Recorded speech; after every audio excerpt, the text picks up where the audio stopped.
3 or more.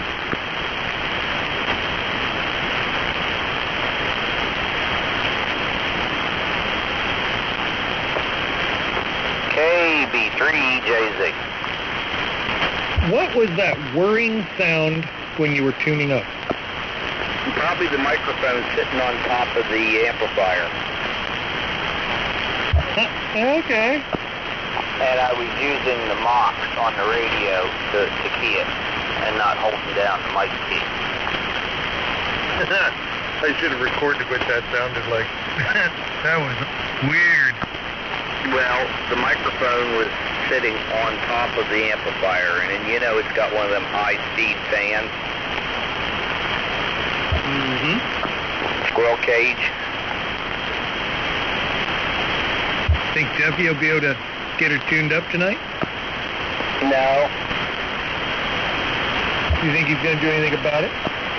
No. I think he's enjoying his retirement just a little bit too much. No. He'll use the wire as a listener, and that's about it.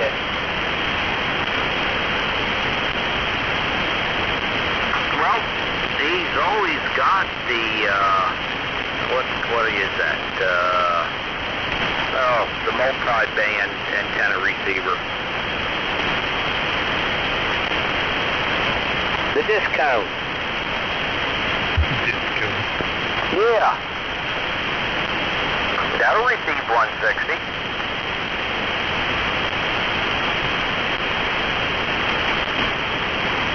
Is it raining up there where you are? Well, it was when I came home. Is it doing something now? I was taking a nappy-dappy. Well, it kind of looks like it wants to down here, but it's not. We did have 5 minutes of sun, and then that went away. Well, everything is tuned up perfectly right now. Now, if only it didn't have a mic that sounded like you had a clothespin on your nose. I have a clothespin on my nose. Oh, dude. Need to record how you sound on that rig and let you hear it. Well, maybe somebody does. Maybe I'll give you the Heil mic. You can try it. Hey, now. $100. Well, if it works, it's a good $100. Yeah, you have to come down and give it a whirl. You don't have an Icon? That's not an Icon, though. That's a Yaesu, right? Yep. Yeah, it's wired for an Icon, so you're going to have to figure out some kind of way to get it wired up for a Yahoo. It doesn't have one of those multi-ports on it where you just plug it in for each one? No, it comes with a plug on it that's wired 8-pin for Icon. Oh. Well, just don't have one of them. I can tell you which pins do what. So all of a sudden you went nasal. What? Yep. Oh, that's interesting.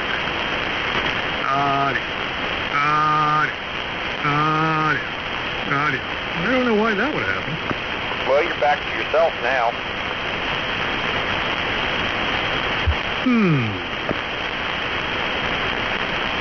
Yeah, it looks like you're in rain up there right now. The big old dark cloud and dark behind it, right up where you are.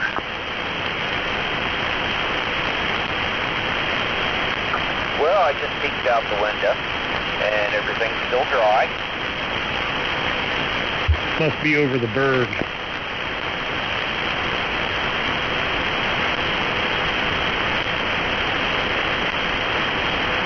Well, I've already discovered I got a gopher problem.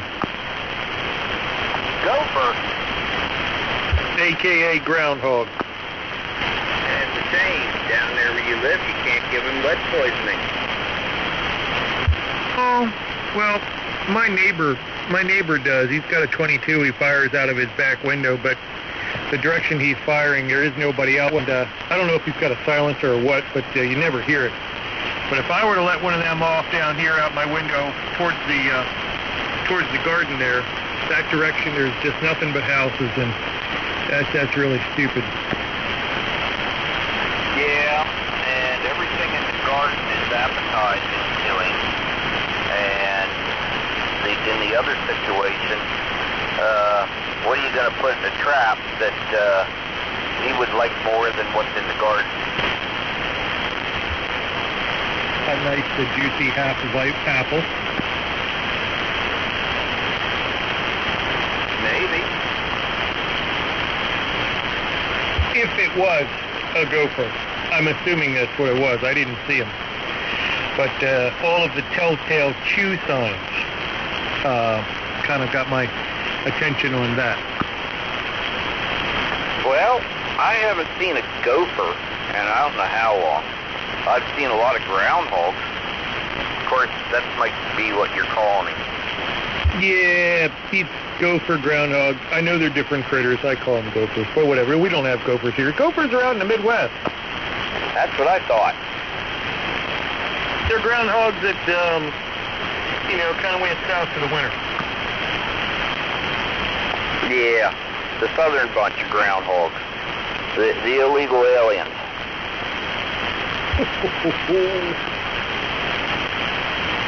They do kind of act like them there, don't they? Uh-huh. Skittish and always in caves.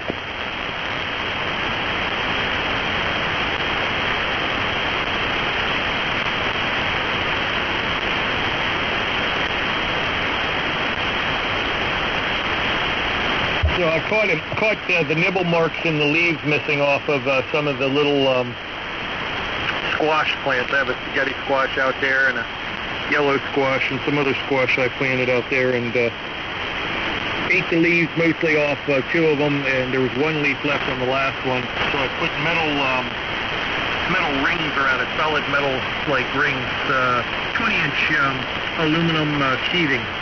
I built rings and then pushed it down in the dirt around them.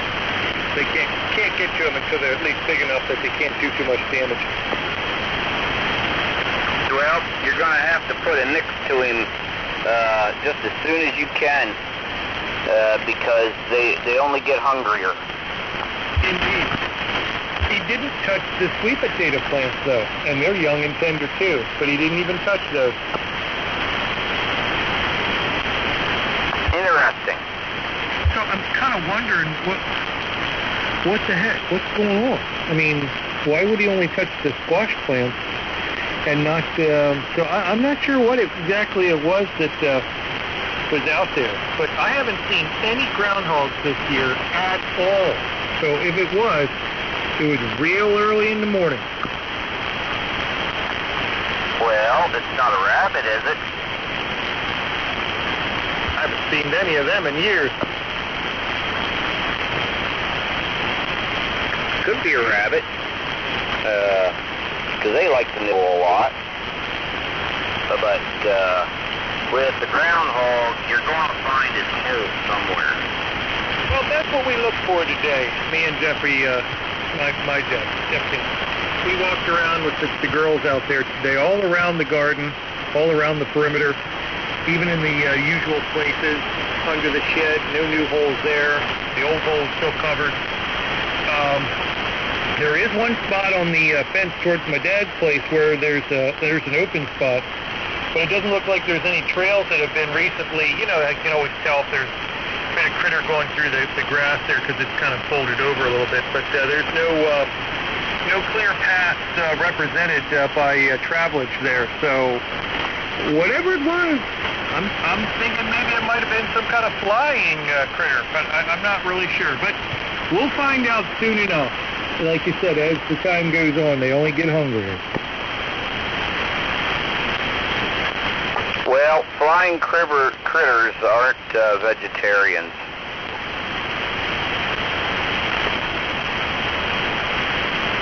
No, not usually. They don't usually bother the veggies. Although I have a heron out here that likes eating the fish out of my pond. There again, not vegetarian. I think it's a heron. It probably is. The gray hair. If you're not finding a groundhog hole on your property, then he's holed up somewhere in the neighbors. Probably coming over from Harvey's across the road. Probably. There's a lot of places over there groundhogs make a hole.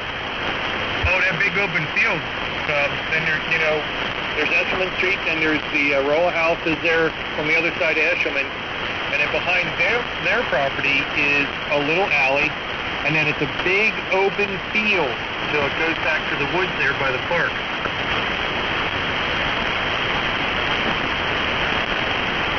So that's a little bit of a distance for a critter to travel, but it has been done. Well, usually a groundhog will stake out a claim of 1/8 of a mile. Well, that's well within the tolerances of that distance. Uh-huh. So Debbie's not happy with his tuner, huh? Well, obviously somebody online had negative feedback on it.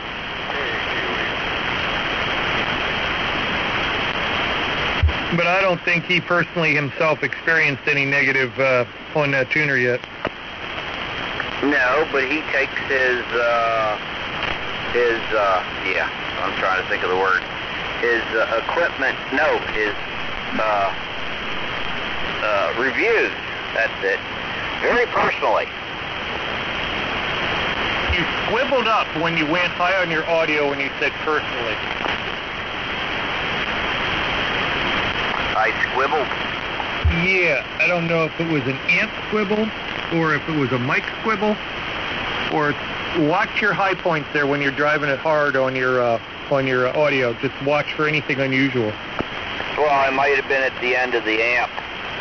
This thing does not like to be driven hard. Not at all. To drop your drive power a couple watts. There you go. How's that? Is that a lot better? It didn't do anything yet, so you were probably right at threshold. Yeah, I know this thing does not like being driven very hard, and I know this Yaesu will drive it. Yeah, does that have room for an ALC line on that? Yeah, it does. I guess you don't have that connected yet? No, I've got to figure out how that all works. Yeah, you're going to have to... Do you have the manual for that amp? Yeah, I do. Well, that should give you heads up in there. You got an ALC line on the back of the Yahoo, right? I do have that. I know where that is, and I know where the jack for the ALC is on the amp. But I just heard a squibble. Well, I didn't, but if you did, then just make sure your standing wave isn't going goofy or your tuner's arcing or just, any obvious signs of distress. Just keep your eyes and ears open. Okay. Well, I heard a squibble. I don't know where it came from. So it went this, and that was about it. Yeah, I'm not sure how it works in the radio, how to set it up. Yeah, I think the Dentron here has provisions for an ALC line as well. And I know the 7300's got one on the back right beside the keying line, so I should probably consider that also. Yeah, well, there's a knob in the back here for the ALC too. It says tune.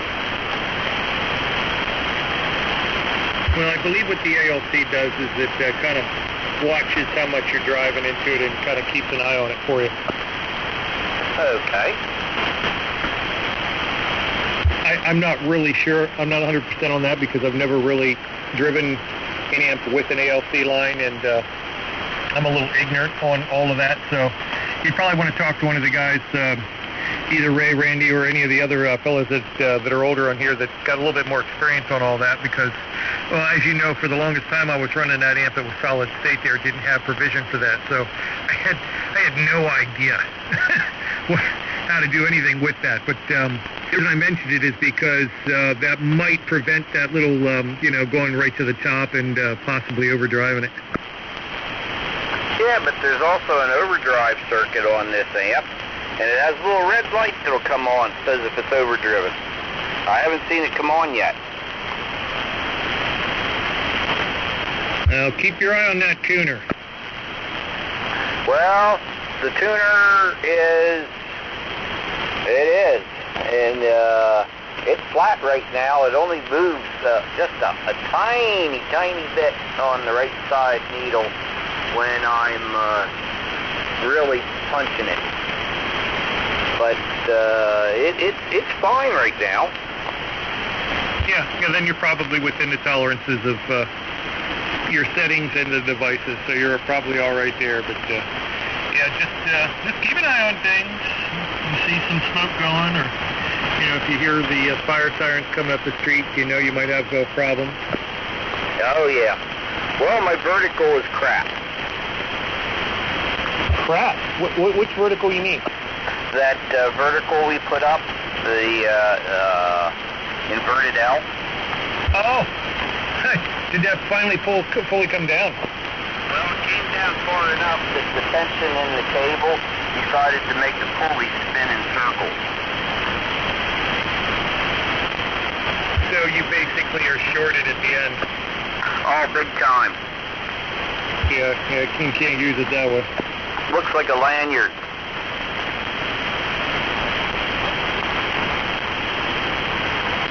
Yeah, we're going to have to redo that vertical. I'm sure the cable's fine, but we're going to have to come up with some other better way to get that up there in the holding device without it working its way down. Well, the holding device has to be a better rope or cable or steel cable or something.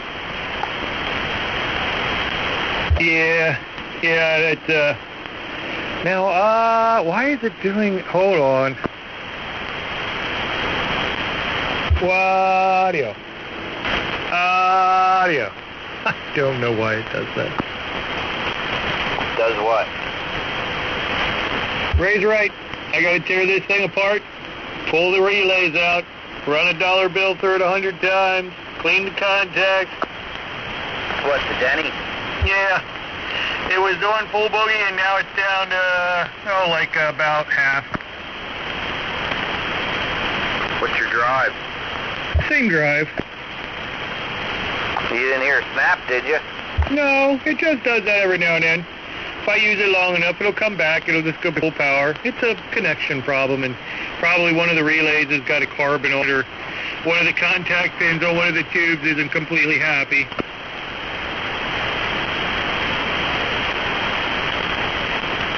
Well, it is what it is, and we're doing it.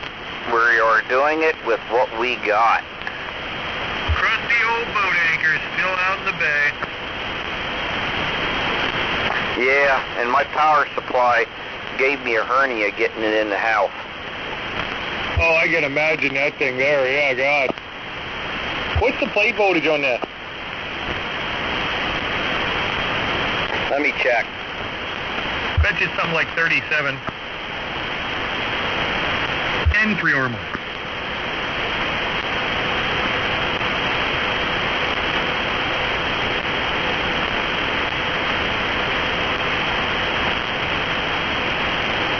What did you say it was supposed to be? I would assume, I would make an educated guess at 3,700 volts. Well, the scale is in kV. Yeah. And it's showing me, not showing me a lot. It's between 1.8 and 2.4. Are you on plate volt setting? Yeah. And those tubes are 800s? Yeah.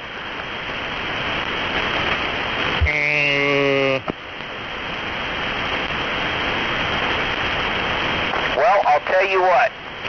The red zone is just a hair bit away from it. They're only running 2 kV on those? I imagine. Right. Yeah, that don't sound right. Well, the the plate, the amperes, it's bouncing up to .9 when I talk. Well, that sounds right. I'm at 2,500 volts on mine. It goes down to like maybe 2,400 under load. But that's these are the 77s. They don't run super high voltage on these. But those 800s, those are 3 or 4 CX 800s. Are they triodes or yeah? Well, they've got a lot of heat sink on them. Yeah, obvious, yeah. Used to remember the name. There's pentodes, triodes, and what's the one with 4 parts?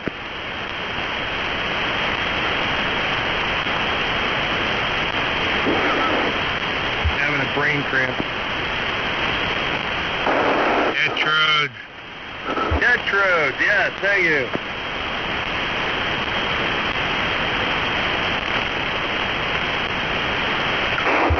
And nobody made any hexodes?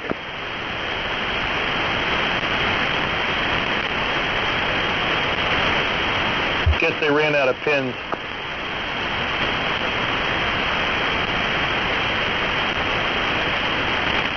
I'm reading here. Yeah, I would have thought your plate voltage would have been a lot higher than that. Because you're only at 900 milliamps. That's not even quite 1 amp. 18. Yeah, 18. I don't know. That might be right. Well, it says never exceed 60 milliamps. Well, that's your grid current.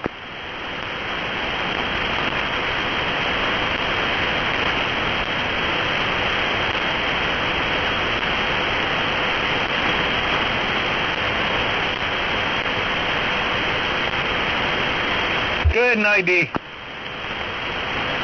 KB3JZ. Okay. It should say 2,400 volts. And yeah, it doesn't say that on the scale, because the scale isn't what I would call voltage like the Dentrons and everything else have. Yeah, your numbers are single numbers, and then they do it kilovolt. Yeah, okay. Well, if you're 2,400 volts, you're just 100 volts underneath what mine are running at. Mine are running a little bit more than that, but yeah, same basic arrangement. I pull about 0.8, 0.9 amp under full boogie. So yeah, that'll get her done.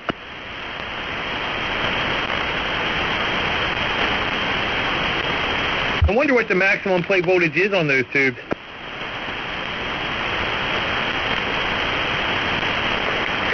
It says 3K. Oh, 3, okay.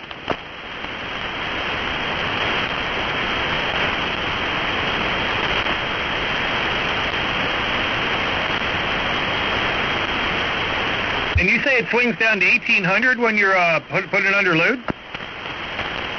No. What's it go down to under full boogie? Let me see here. It just drops a little bit. Okay, yeah, then you're fine. You're not getting any voltage drop then. It just moves, maybe a 1/16 of an inch on the meter. Yeah, that's about right. You're making power.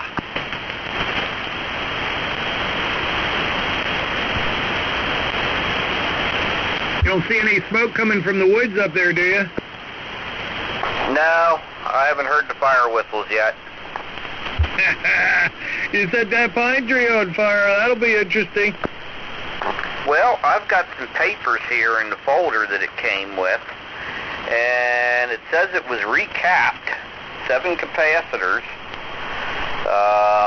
in 5/29 of 02. Huh, that wasn't too long ago. Ooh. Yeah, and it belonged to somebody else on Spruce Drive in Bel Air, or Bell Beach, Florida. Oh, a humid amplifier. Who is that other voice in the darkness out there?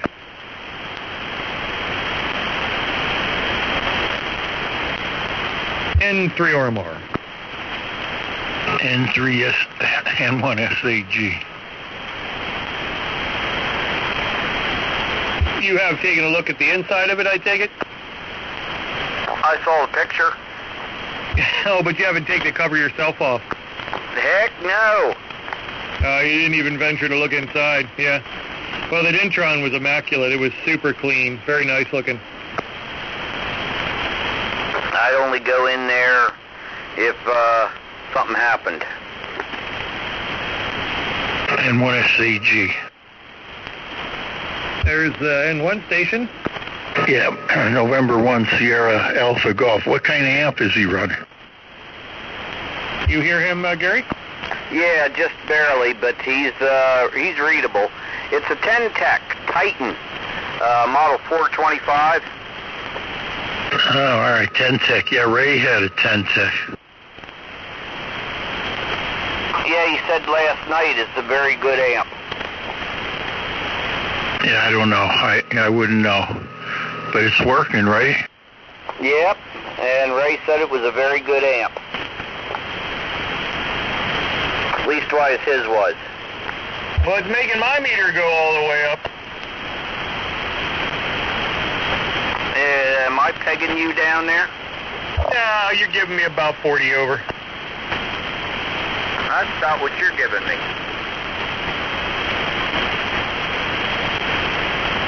What kind of tubes does the 10-Tech run? 6 CSX 800 something or others. All right, yeah.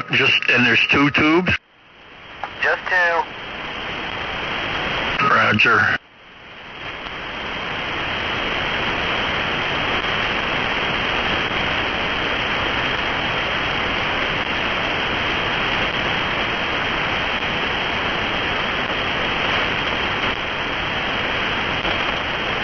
Gonna have to go get myself a bigger amplifier now. Well, the way this is set up right now, Mark, I light every peak power indicator light except the last one. If I try to light the last one, you says it gets squibbly. Yeah, you go out of linearity. You don't want to do that, so stay right where you are. You're fine. And that's putting 45 watts of drive into it.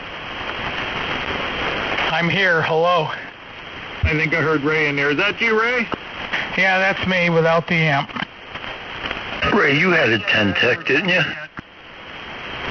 Never. Oh, what was the one you had that you sent back? That was a Yeza, an ICOM 7610. Turn that amp on. You sound like crap. Right, well, it's not warmed up yet. A couple seconds. A couple minutes, N1 DBL.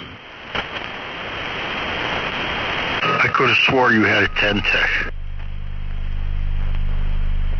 I don't think he sounds like crap. I just think he's a little weak. And ugly. Oh, be nice. It was a 7610, Dave. 2 of them. I had 2 of them. He's Italian. He can't help himself. They're piles of junk.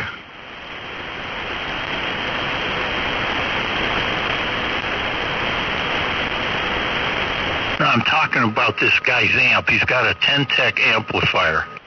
Oh, yeah, I had that 10-Tech, what do you call it, Titan, 10-Tech Titan 2 or whatever it was.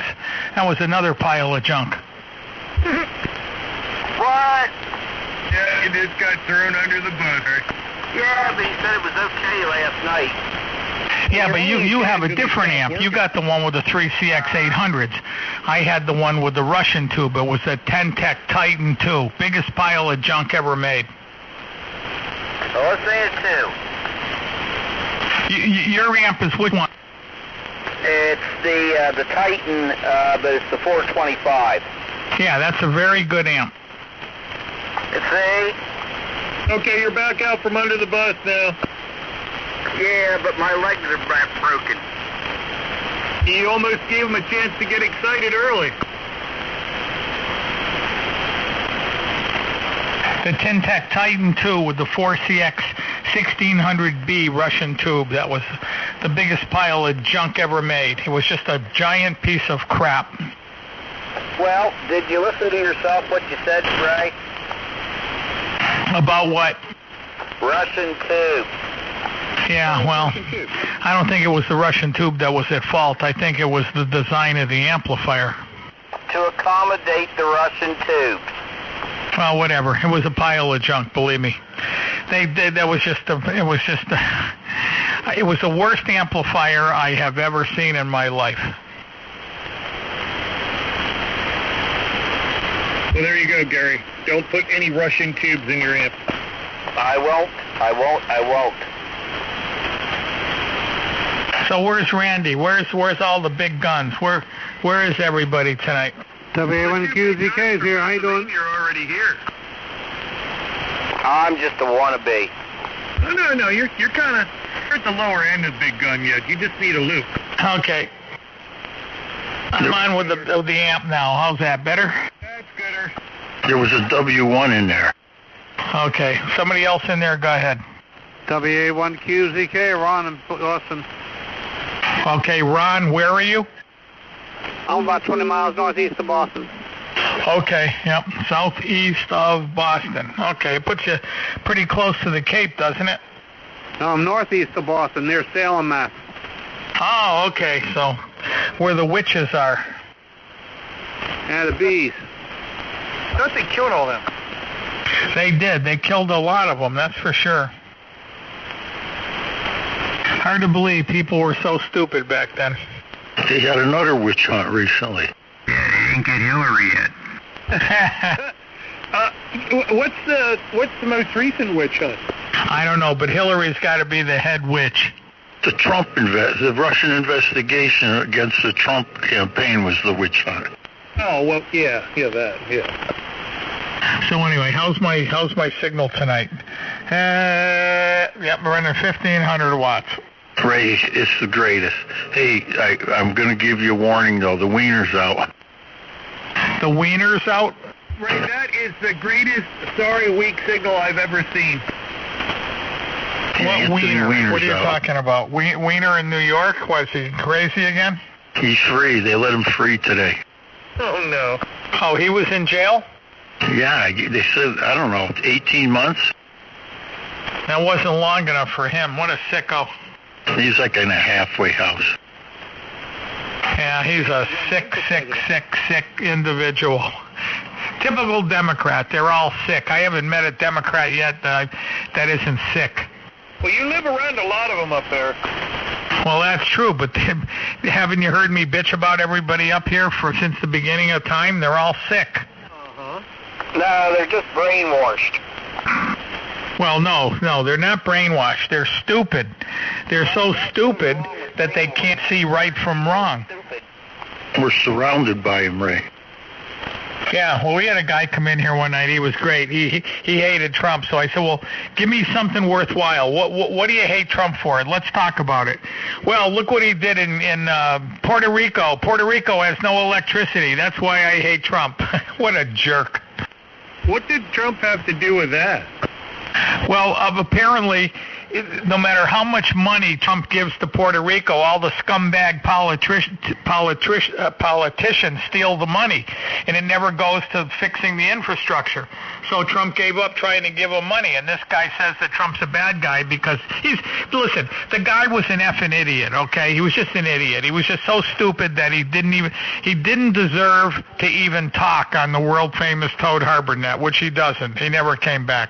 He came to the wrong net. Not to mention Puerto Rico's a shithole. Yeah, guess where they found all the money and stuff that was supposed to be for their electric grid? They were hoarding it in a warehouse and keeping it for themselves. Of course they were. They're all scumbags. Everybody there is a scumbag. Listen, I'm going to tell you, I've been drinking tonight, so I'm going to tell you an interesting story. I knew a guy that used to come in my bar. He was the most handsome black man you ever saw in your life. I can't think. He looked like Wesley Snipes and all those great, people. I mean, this guy was so handsome you couldn't believe it. Big strapping shoulders, wicked body, just the most incredible man. And he worked at the jail here in Ludlow, Massachusetts. And he got fired from jail. He got fired from his job. Okay, he got fired from his job. Are you ready why he got fired? I'm listening. There was a Puerto Rican there that had sex with a 5-year-old girl. And when she was screaming, he jammed her head into a pillow so she stopped screaming, and he suffocated her, and she died. And he used to draw up a chair every night in front of his cell, and he'd say, "They're waiting for you at Walpole. I've already given them the word that you're on the way. They're going to kill you when you get there.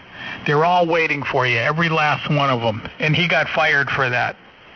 How many nights was he doing that? Every night.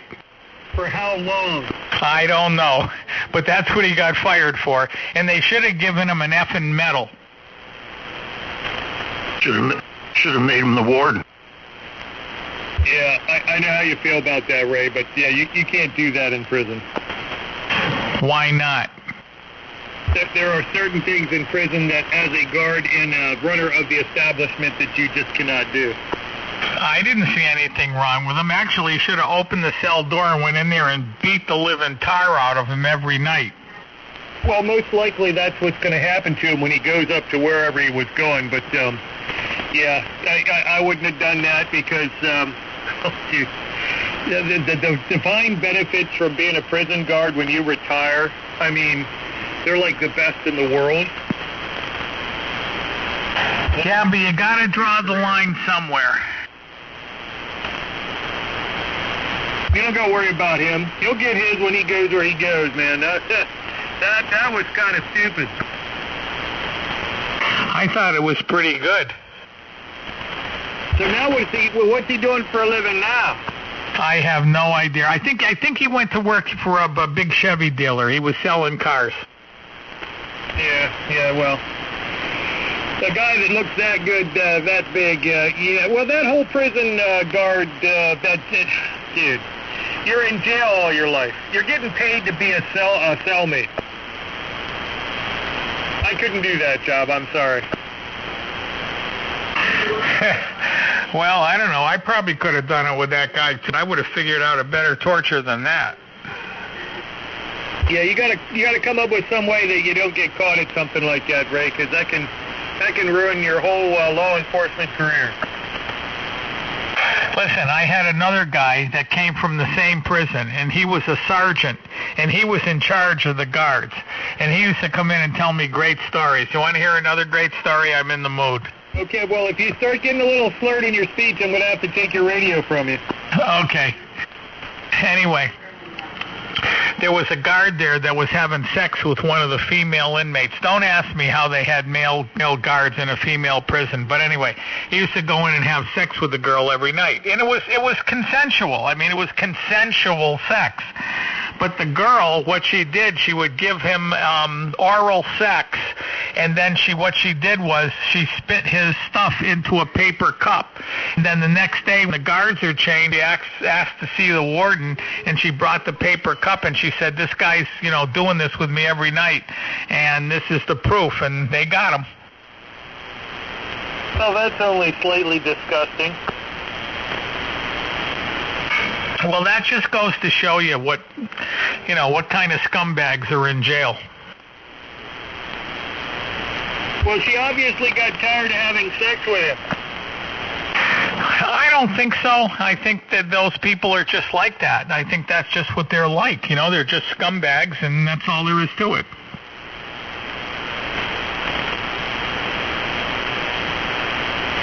Yeah, he probably made all kind of promises how he was going to work something out to get her out and get her to a better cell or a better row or whatever, and it didn't work out. So she got her butt in a pinch, and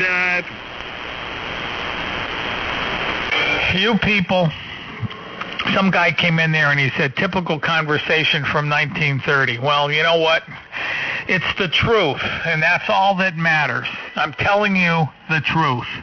Now, I owned a bar my whole life, and I could tell you stories from now until the end of time, and you would never believe the stories I tell you, because people that inhabit bars 24/7 are just very, very, very, very bad people.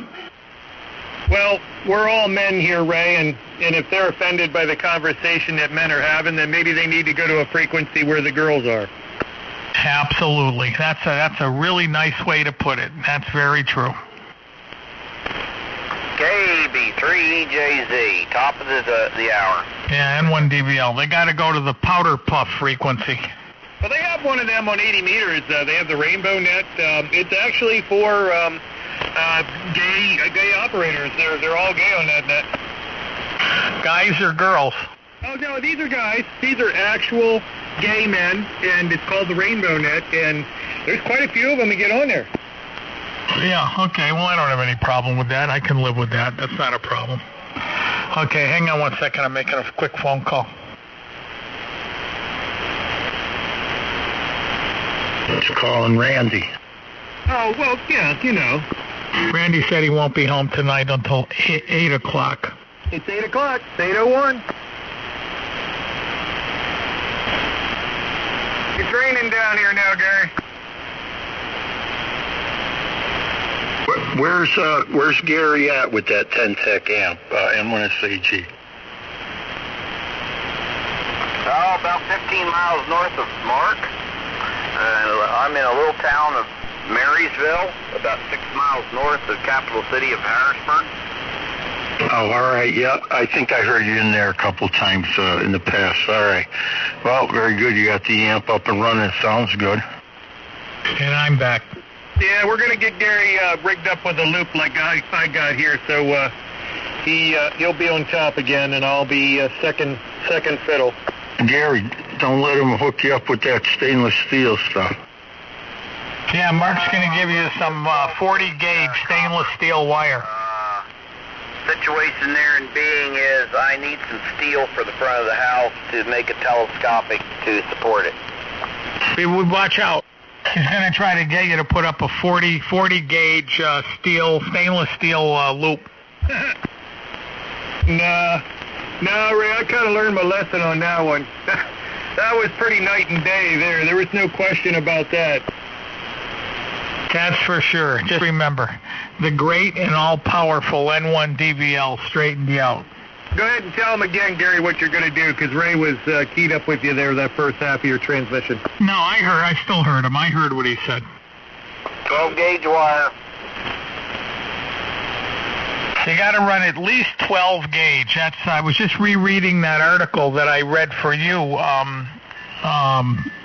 about the stainless steel wire and everything, and you got to read the article. If I give you the article, you should read it. It's very, very informative. But basically, for 160 meters, you got to run 12 gauge wire. Well, with what I'm running down here now, Ray, it's the equivalent of 8 gauge diameter. Right, but it may not be that good because it's that woven stuff. I don't know if that's good or not. It's a very technical article, and you really have to study this article. You just can't read it once and understand it. You got to study it. And it tells there's all different frequencies, all different performance levels, depending on whether the wire's solid, whether it's stranded, whether it's copper-coated steel, all different materials. It's a very, very interesting article. Very, very good. I think you showed me the site for that. I actually downloaded and read a good bit of that.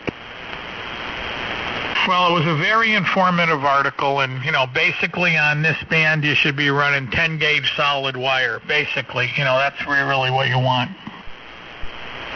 Yeah. Well, put a cage up, that'd even be better, but problems with that is, keeping the wires at the same distance cage the whole way around, and then the extra weight and wind load and the support and all of those issues come into play. So, yeah, well, You got to have a good low resistive path for those electrons to go back and forth. So you achieve that, you get the results you want.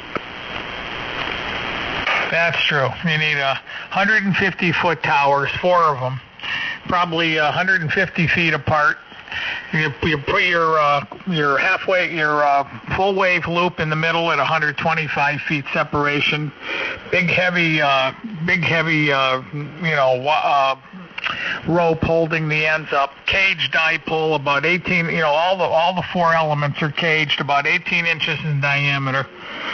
6 14 or 6 12 gauge wires, and baby, that baby would sing. Well, if you're going to do it that way, I'd have the tower set up in such a fashion that the loop would be between the top of the towers, and because of the loading of the loop on the towers but not connected to the towers, I would have the length of the tower set up so that the loading on the loop made the towers look like quarter waves on 160, and then I would have a phased vertical array for 160 for long path stuff, and then I'd use the loop for close-in stuff. Hey, that's a pretty cool idea for a ham and egger. Hey, I'm just doing my best as an amateur. So listen, when are you gonna put the 2000 Kenwood back in line? Oh, I can still do that. I just have to flip 2 switches and I can go back to the awful sounding remote. Just imagine how good the radio would be if you had that Yaesu 101. You know what, Ray? I actually played around with one of them down at HRO, and I saw the display, and I listened to it, and I didn't spend a whole lot of time with it because we didn't have a whole lot of time to play. We were down there, wanted to get our stuff, and we were about 15, 20 minutes. Actually, we were there more like a half hour, and then we had to get back because of time constraints. But we did see the 101 on the table down there at HRO in operation, and I saw the fancy-dancy 3D display, and I'm like, are you kidding me? That is so over the top and unnecessary. Well, which radio did you like the best, the 101 or the 890? It was a toss-up. I didn't get to spend a whole lot of time with either one of them to make any critical judgments. I did like the looks of the 890. Jeff, the buddy went down with me, he wants an 890. So he'll probably be getting one of them. I like the 890 too. The problem with it is that I would have to completely change the shack here to be able to fit one of them with what I got going on here. The 7300 fit perfectly in the spot that I had set up for the 7000. Right on top of Kenwood, there's an empty spot. Right there, it fits right in perfect. So that worked out on the spacing like jam. So that worked out real nice. But if I'm going to get something like the 890, which I considered, with this big jobs coming up here in the near future, I might have that kind of cash to just throw around.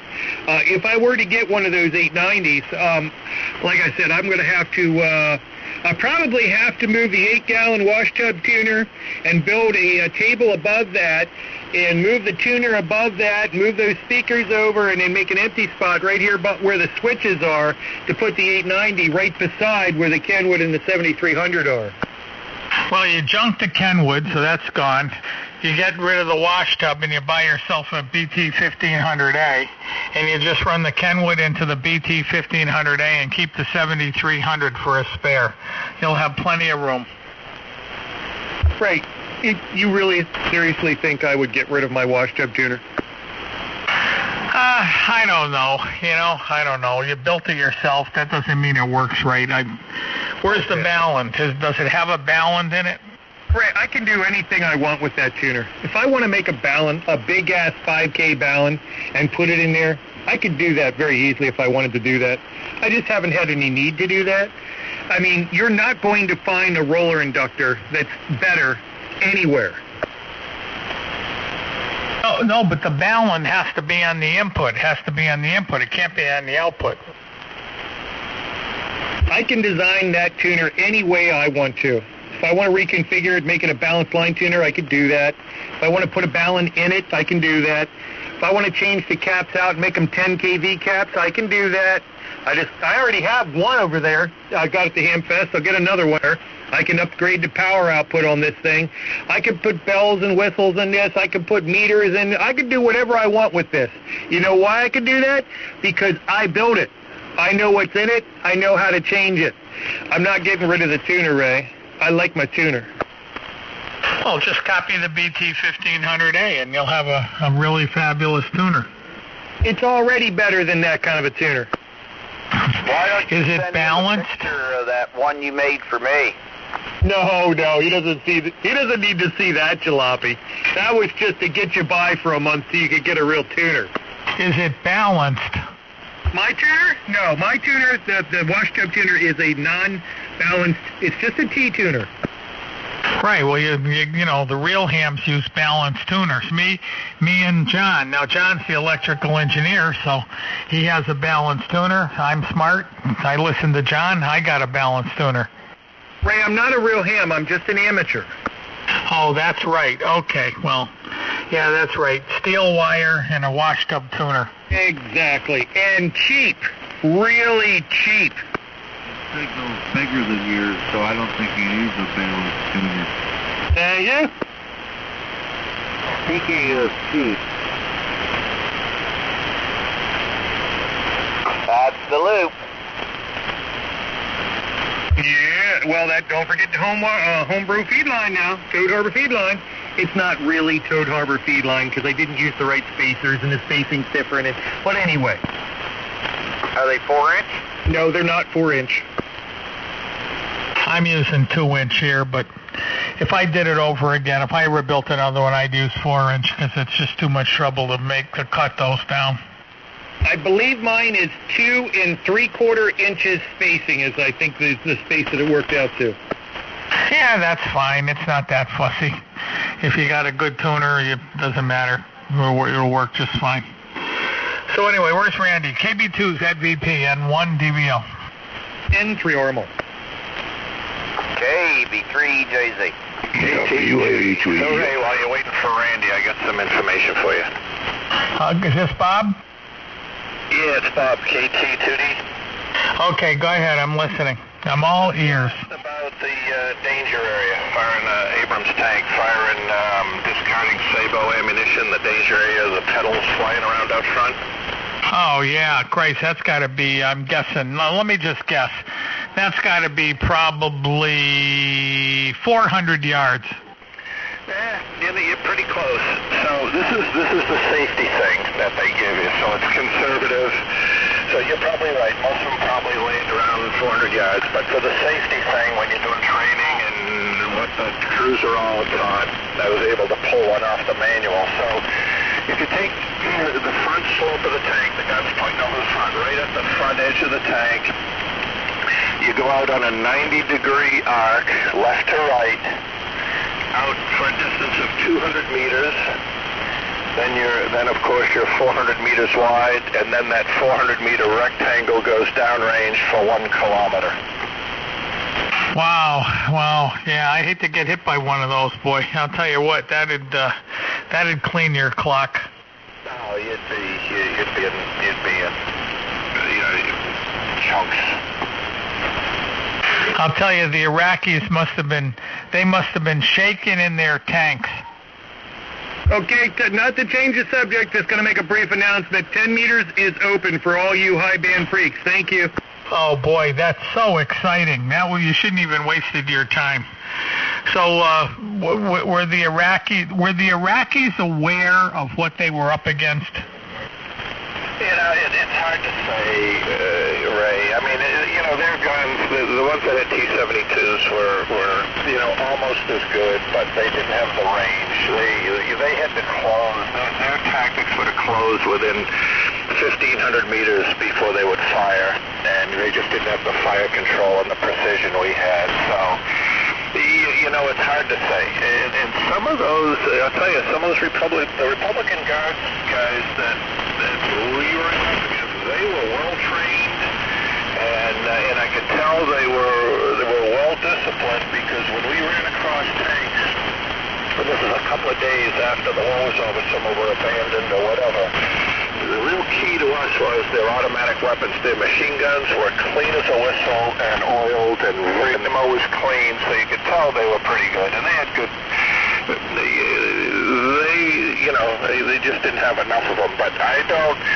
And quite frankly, I don't think anybody knew just how destructive that thing was until that war, because it was never fired in anger at anybody. And even we had guys from the ammo people and the program manager's office debrief us afterwards, and they were amazed at how well it worked. We knew it worked great in training. We didn't, in the tanks that got hit, the survival rate was in the refurb back into action was really good, and that was shown in Iraqi Freedom when they went into 2000 as well. So hard to tell if they knew really. I suspect not. Did any of the Russian tanks penetrate the Abrams tank? No. No, that's pretty impressive right there. Yeah, pretty darn impressive. There's a lot of luck involved in that, too.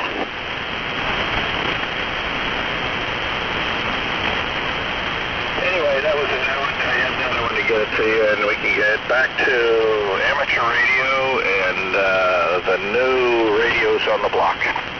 Yeah, your signal's really not good tonight. I don't know why. Maybe because it's not that early, It's supposed to be a very, very bad night because the sun is putting out a lot of really bad vibes to us. But let me ask you this. Can an A-10 Thunderbolt penetrate those tanks?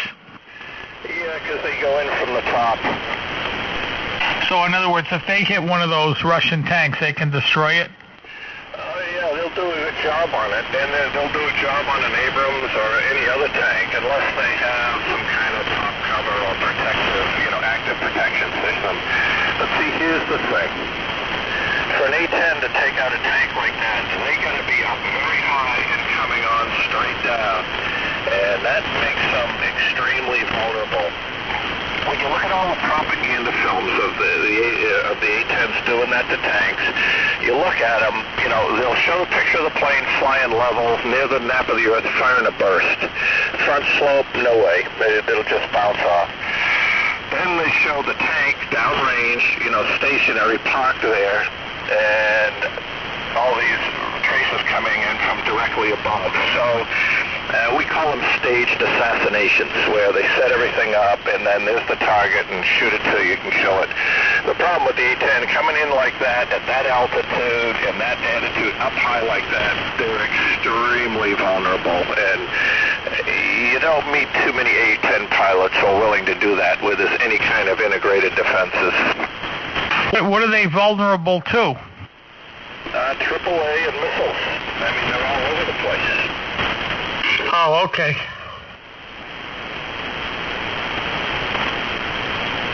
I saw an A-10 come back during that war. It had about a 3-foot hole in one of the wings, and it still flew. Yeah, and there was that case where the woman, that female captain, was flying one, and I think one of her vertical stabilizers was gone. Most of the elevator was gone. The fuselage was riddled. I'll tell you, they did the right thing naming that the Thunderbolt, like the old T-47. That thing, I remember when Adolf Galland wanted to see one, and he couldn't believe it because he emptied all of his magazines into one, and it still kept flying. And it was a girl? Wanted to take that off they wanted to decommission the A-10 here a little bit back. Oh, what a stupid mistake. Oh, yeah, it would absolutely be stupid. Hey, I want a date with that girl. Is she married? I'll have to find out. Probably divorced. That's my kind of woman. I'll just tell me where she is. I'll drive out to meet her. Sure. The Air Force has wanted to dump the A-10 for years. They relegated it to the reserves and all that. The Army said, we'll pick it up. They said, no, we'll keep it. So it really ought to be in Army hands because that's who it's for. But anyway, I got to look up that woman. I'll have to dig around and find the email I got on her, and geez. Okay. That's She'll one whoop of the your greatest airplanes ever made. Ever made. What is wrong with you? She'd whoop your butt.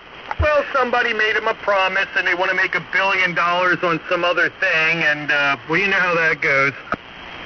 It's like the B-52, the P-51D. I mean, they're who the hell wants to improve upon them? Some senator's son's got contacts with the Air Force, and, you know, he's got $4 billion on the line, and his reputation, and blah, blah, blah. Must be talking about Biden's kid. Yeah, you know, something like that. That's going to bite him. Well, Biden's no beautiful, pristine angel either. Oh, he's No got all way. kinds of contacts in China. He is so dirty, he makes dirt look clean. No, he makes Hillary look good. If Trump ever debates him, if Biden's the one they run against Trump and they debate, Trump is going to slaughter him. He's going to need oxygen. He's going to need more than that. I still remember Dennis Miller saying, yeah, my man Joe, for a while there he was making as much sense as Lawrence Harvey was in the Manchurian Candidate when they flipped the Red Queen on him. He was just babbling along. Yeah, he can't be left on his own. There's no way in hell that he could debate Trump. Just no way. He'd look like a blithering idiot. Yeah, he needs a handler. KB3JZ. N3 or more. N1 DVL. KT2D, reduced output. Why? WA2EEF. I think it's rain fade. Boy, I'll tell you, where's that new antenna? I mean, what's the story? How come it's not up? How come you're not running 1,500 watts? I don't want it to get wet. You don't want to get wet. You got to hear the story of Larry. I guess you never heard the story of Larry, right? Snowstorm Larry? Well, it wasn't a snowstorm, but it was pretty nasty out. We're in here talking one night, Bob, and this guy Larry comes in. He's a big 6-meter guy. He's probably 75 years old, maybe a little older. And we were talking to him, and it's October, and the wind's blowing about 45 miles an hour, and it's raining out. It's just a miserable night. It's like 40, 44, 45 degrees. And his antenna comes down. All of a sudden, the signal drops right out. You know, it's gone. Larry, what's going on? Let me go check. He comes back. He goes, yeah, my antenna fell down. He goes, I'll see you guys later. He leaves. About 45 minutes later, he's back on the air, and he's got his signal back up again. I said, hey, what'd you do? He goes, well, I went out and I put the antenna back up. This is like 9 or 10 o'clock at night in October with a 40-mile-an-hour wind in the rain, and the guy's in his 70s. Yeah, no, I got no problem doing that. I just don't want the wire getting wet. Yeah, well, I don't know. If I was you, I'd be a little embarrassed. I'd be just a little embarrassed. He obviously did not read the Kennedy curse. You know, Ray, I probably should be, but I'm not embarrassed in the least.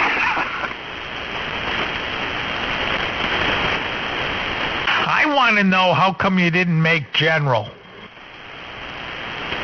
That's another nice story for when I see you. Yeah, I'll bet. That's an interesting story. He might have had an opinion that was his own. Well, one of the things you don't want to do as an operations officer is show up your brigade commander to the general. Yeah, I bet you that would do it. It all depends on the brigade commander. The ones that are worth a darn, it's not a problem, and it would actually be pretty good. Ones that are, phonies, not so good. What, the brigade commander, what is his rank? He's a bird colonel. Okay.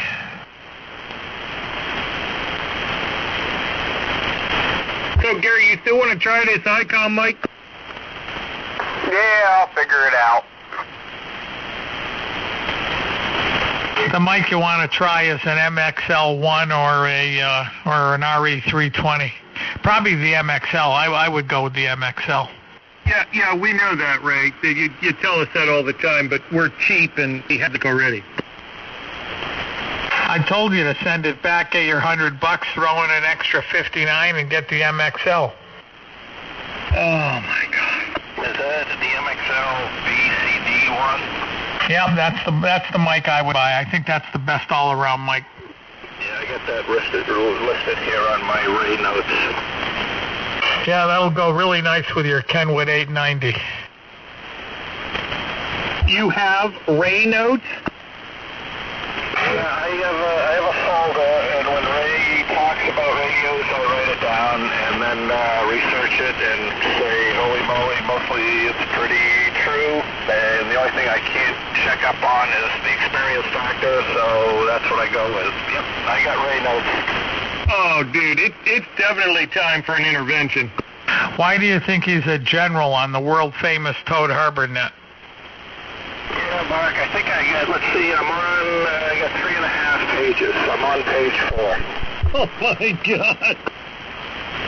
Can you get 6 stars on your epaulets? No, you can't do that. There's only, in 4s or higher to go in peacetime.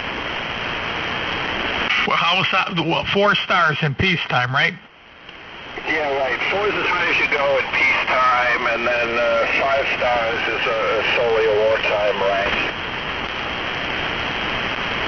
Now, MacArthur was a 5, wasn't he? We need a good world war. That's what we need. That'll fix everything. Yeah, so there was MacArthur, Marshall, Bradley, and Eisenhower. And then there were a number of admirals. There was, I think, King and Nimitz, and, there may have been, I'm not sure who else may have been a 5-star fleet admiral. Wait a second. Bradley was a 5-star? Yes, he was, yep. See, I didn't know that. What's the highest rank Patton ever got? He was 3. Wow, that's something. Yeah, Bradley and Eisenhower were classmates in 1915. Well, Eisenhower was pretty sharp. I mean, he probably deserved it. Yeah, he was sharp, and he was very savvy, and, so he fit the bill, and Patton was more of a, cannon fodder, a warrior. He was kind of the warrior, an anachronism, from the knights of old, so just didn't really fit in the century. No, I know. Do you when you studied all this stuff, did you study Patton and all the stuff that they did? Because my question is, if they had let Patton start a war with the Russians, finish the war right there while we were over there, could we have defeated them? Yeah, that thing's been debated a lot, and the folks say that one of the things we probably had the capability of doing it, because the Russians were pretty well depleted at that time. You almost have to take the atomic bomb out of it, because we dropped 2 of them, but we really didn't have a stockpile of them, and we had 2 that sort of worked. They were both somewhat duds, and I don't think they had any others left after that. So you take that out of it. The real thing in the equation is the will of the American people. Would they have supported more prolonged action? And that would have been that's the real question, because we had the material.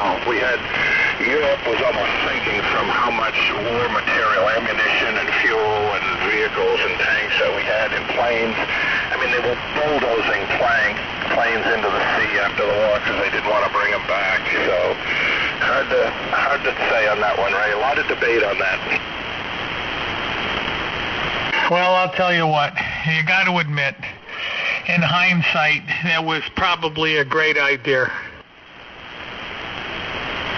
Well, you know we got a carrier group off the coast of Iran now. Yeah, the Iranians are just shooting their thoughts. They know better than to screw around with those people. If they go after one of those ships, they're going to be flattened like a pancake. Yeah, that would be very interesting conflict indeed. Well, there's a new source of glass for solar panels, Iran. Yeah, no kidding. They're messing with the wrong president. I'm absolutely sure when those people are put over there, like with President Trump, he doesn't tell them, yeah, you can't shoot back, you can't do this, you can't do that. I'm sure his orders are, if they attack you, flatten them like a pancake and just wipe them out. He got a bunch of B-52s over there too. Isn't he got the Abraham Lincoln there? Yeah, he got all that stuff's over there. All he's waiting for is for them.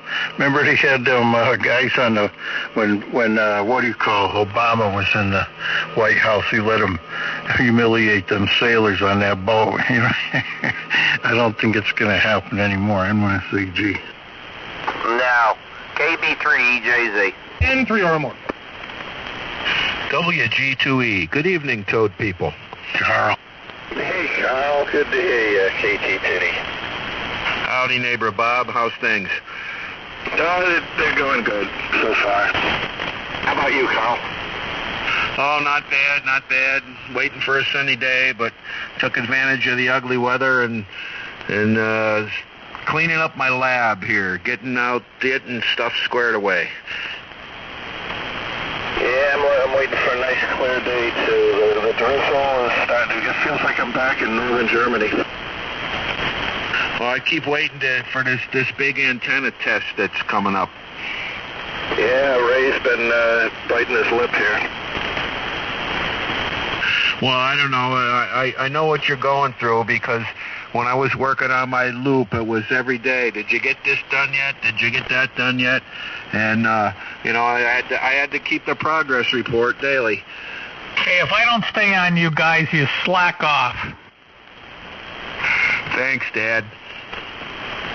You know, I think it's time we all have a rank here on the world-famous Toad HarborNet. And that way there I can give a direct order, and you must follow it. Yeah, you like the command sergeant major there, Ray? More like Colonel Klink.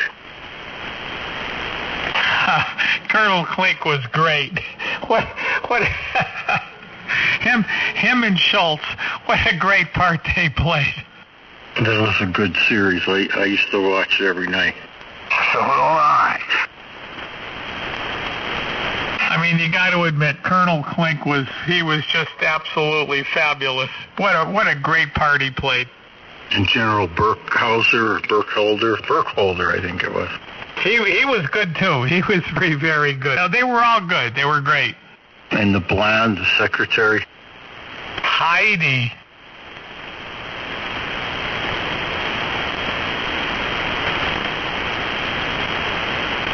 You see that Tim Conway passed away today. Oh yeah, too bad. He was pretty old though, wasn't he? I mean, he was getting pretty old. Hey Bob, did you have a secretary named Heidi? I had one named Helga. Named what? Fräulein Wehmeyer. Wait a sec. I couldn't understand that. What was her name or his name? The first one was Helga, and the second one was Hilke, Hilke. Oh, and they were both females, right? Oh, yes. Oh, very nice, very nice. I had the second tour in Germany, and why I extended. And that's also a lead-in on why I didn't make general. Yeah, boy, I would have loved to have a general in here. That would be really, really cool. A real general. All right, well, I'll see if I can get a hold of Petraeus and see if I can hook him up with a guest appearance here. Oh, that'd be absolutely great. I think he's a great guy. I think he got you know what, and I'm sure you agree, right? Yeah, I still work with the setup theory. Oh, that was definitely a setup. That was an Obama scumbag setup, without any doubt whatsoever. And you know what? I think Trump will pardon him, and I think he deserves it wholeheartedly. Yeah, it was amazing when he came back to testify when he was over in Iraq, when he had the folks in Iraq, and I remember that Move.org or Move.org organization were just slamming him, calling him, General Betray Us, and just nastiness. I go, what in the heck is wrong with these people? I just couldn't understand it. Well, I'll tell you what. I would like to get all those people, put them in a C-5A, 500, 600, 700 of them. Give them big American flag parachutes and just throw them out over Iran. Well, wasn't that all over emails or something with his secretary or something? He didn't agree with Obama. Him and Obama were not seeing eye to eye, and Obama just shoved it up his backside. Yeah, I know that, but something about an email or emails. He was sleeping with a reporter, and he allegedly gave her, classified information. That's what that was all about. Right. Well, look what Hillary did. Classified information. So, Obama loved her, though. In fact, Obama started the whole witch hunt, the Russian witch hunt. I'm sure he did, and hopefully they're going to get him.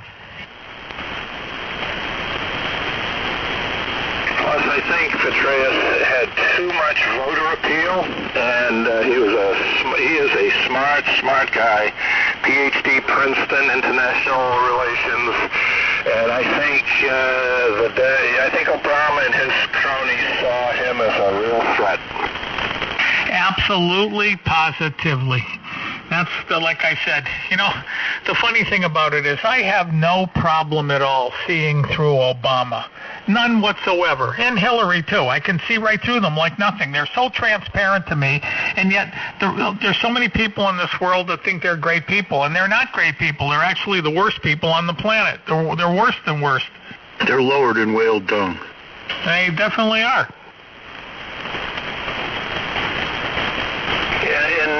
When you come right down to it, they really do not like this country. They really do not like it. Absolutely. Certainly Obama doesn't like the country. That's for damn sure. Hillary probably likes it because she can swindle so many different ways and make money. But Obama definitely hates the country. He hates the country. He hates the people. And most importantly, he hates the Jews.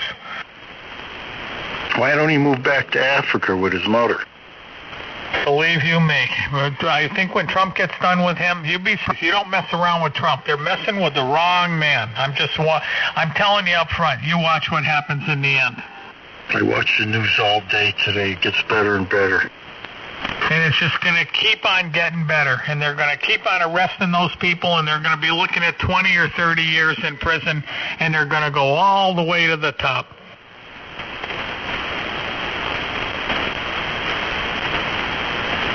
I hope they get that Loretta Lynch, and all of them. Look at that Holder comes out and he starts preaching righteous thoughts. Like the border guy got killed by the gun. Now, we can't even hardly bring guns outside of the house, for crying out loud. He shipped a whole bunch of them over the border to Mexico to the drug cartels. Now, what kind of brain power was he? Is there any brain power there? Yeah, that guy is. I'll tell you, I remember when during one of the elections, and there were those Black Panthers in Philadelphia that were intimidating people to not, blocking one of the poll places, and everybody was up in arms about it. And Eric Holder came out and said, well, I don't know what laws were broken. And Ann Coulter wrote like a whole page thing in the New York Times saying, dear Mr. Attorney General, just for your information, these are the federal statutes that were broken, and there's like 15 of them, and she detailed it all out for him, and, what a political hack. Yeah, him and his buddy Obama, they're both rewritten. They wrote the laws they wanted. You know, they rewrote all the laws so they could do what they wanted to do. Remember that Loretta Lynch and all, that whole regime. You know, they were all bad, just bad.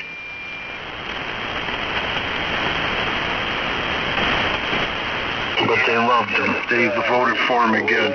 They all loved him. They loved him, right to the end. And then they all wanted Hillary so bad. I'll never forget the pictures they showed on TV. All the people crying and falling down in the street because Hillary lost.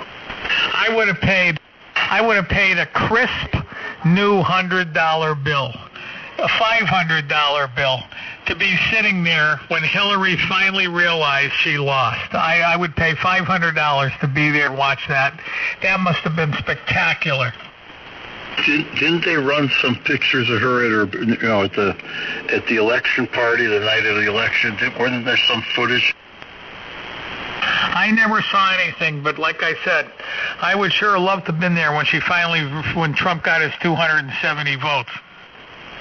Well, you remember when it was called for Trump. So here are all these people that supported Hillary. They're all there in the hotel waiting for her to come down and at least make an appearance. She didn't even come down. They found out from the Trump camp that she had conceded and finally, threw it in. And I'm going, really? That wake up, folks. That shows you what she thinks of you. She's just a user. Really low class. And she sells uranium to the Russians. Yeah, exactly. She sold the uranium to the Russians. Absolutely. Oh, Ray, did you see her latest thing, that Navy SEAL that they got locked up and now they're accusing him of murder, want to put him away for the rest of his life? There's a whole big scandal there now, too. That's outrageous because he's what do you call it? He's in solitary confinement. That's just simply outrageous.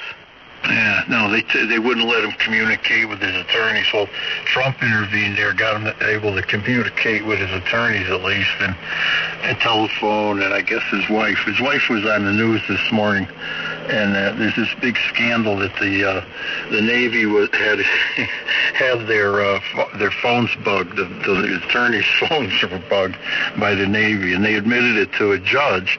I don't know, must have been a military judge. I have no clue how that works, but. And the judge says, well, that's okay, carry on.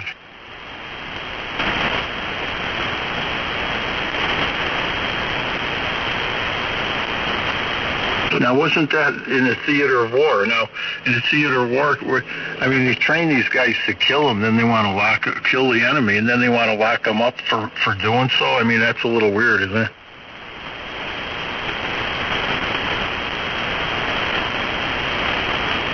Yeah, it depends on, and I caught a little bit of it, and I don't know what the circumstances are about it. But, they better be careful because, as silly as it sounds, in military courts, the accused has a lot of rights. And so they charge him and they deny him access to his attorney and do stuff like that. Even if he gets convicted, a court of military appeals will throw that out in a heartbeat. Now, unless there's some provisions in the Patriot Act that I'm not aware of that allows them to act like the Stasi or the Russians, I don't know. But I know in my old days, prior to Patriot Act days, you had to be very, very careful about not overstepping and making sure you preserve the rights of the accused.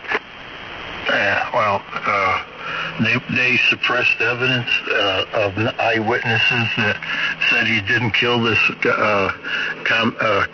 enemy combatant and was trying to help the guy and this and that and the next thing.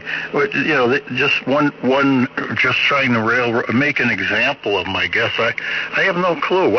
How can you train people to kill people, and then when they do their job, say they did the wrong thing? I don't get it. I just don't know the facts. Something's not adding up here. And the guy, I think he did 9 combat tours.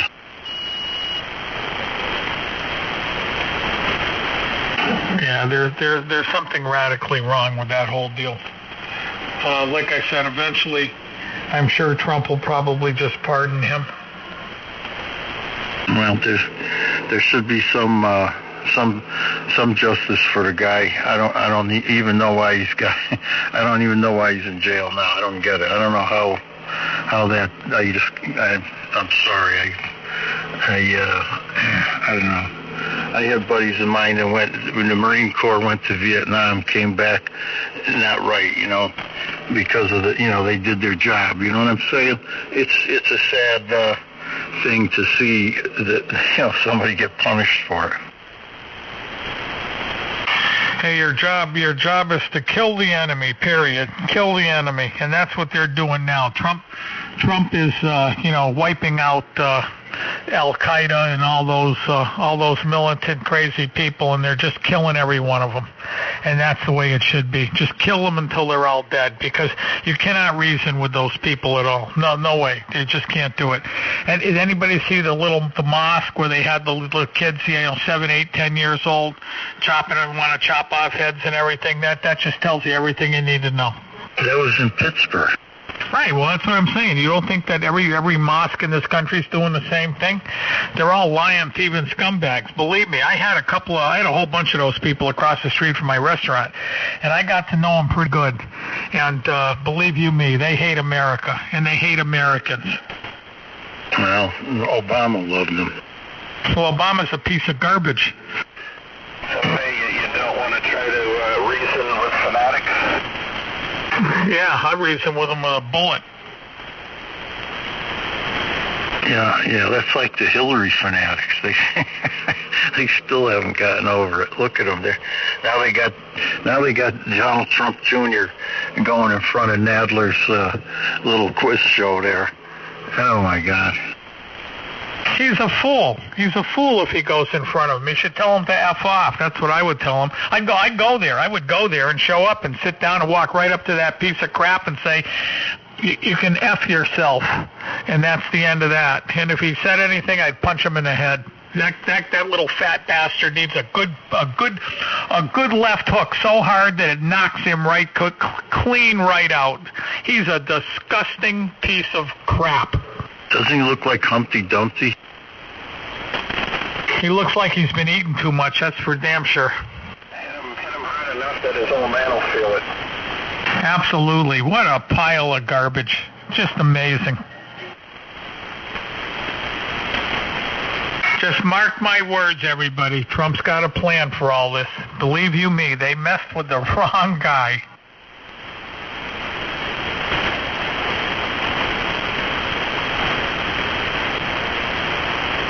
The stock market was back up a little today. Yeah.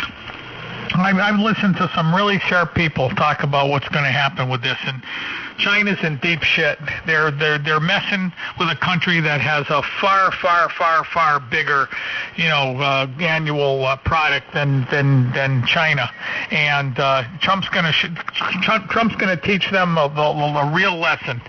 All these other presidents are idiots. I always thought George Bush was pretty smart, but you know what? When you put him up against Trump, no way. Trump's a 10, and George Bush was about a 3. Bernie's turning mainstream. I was reading today in the Wall Street Journal. He's starting to turn corporate and doing all the stuff that he used to loathe. Who is? Bernie Sanders. Bernie.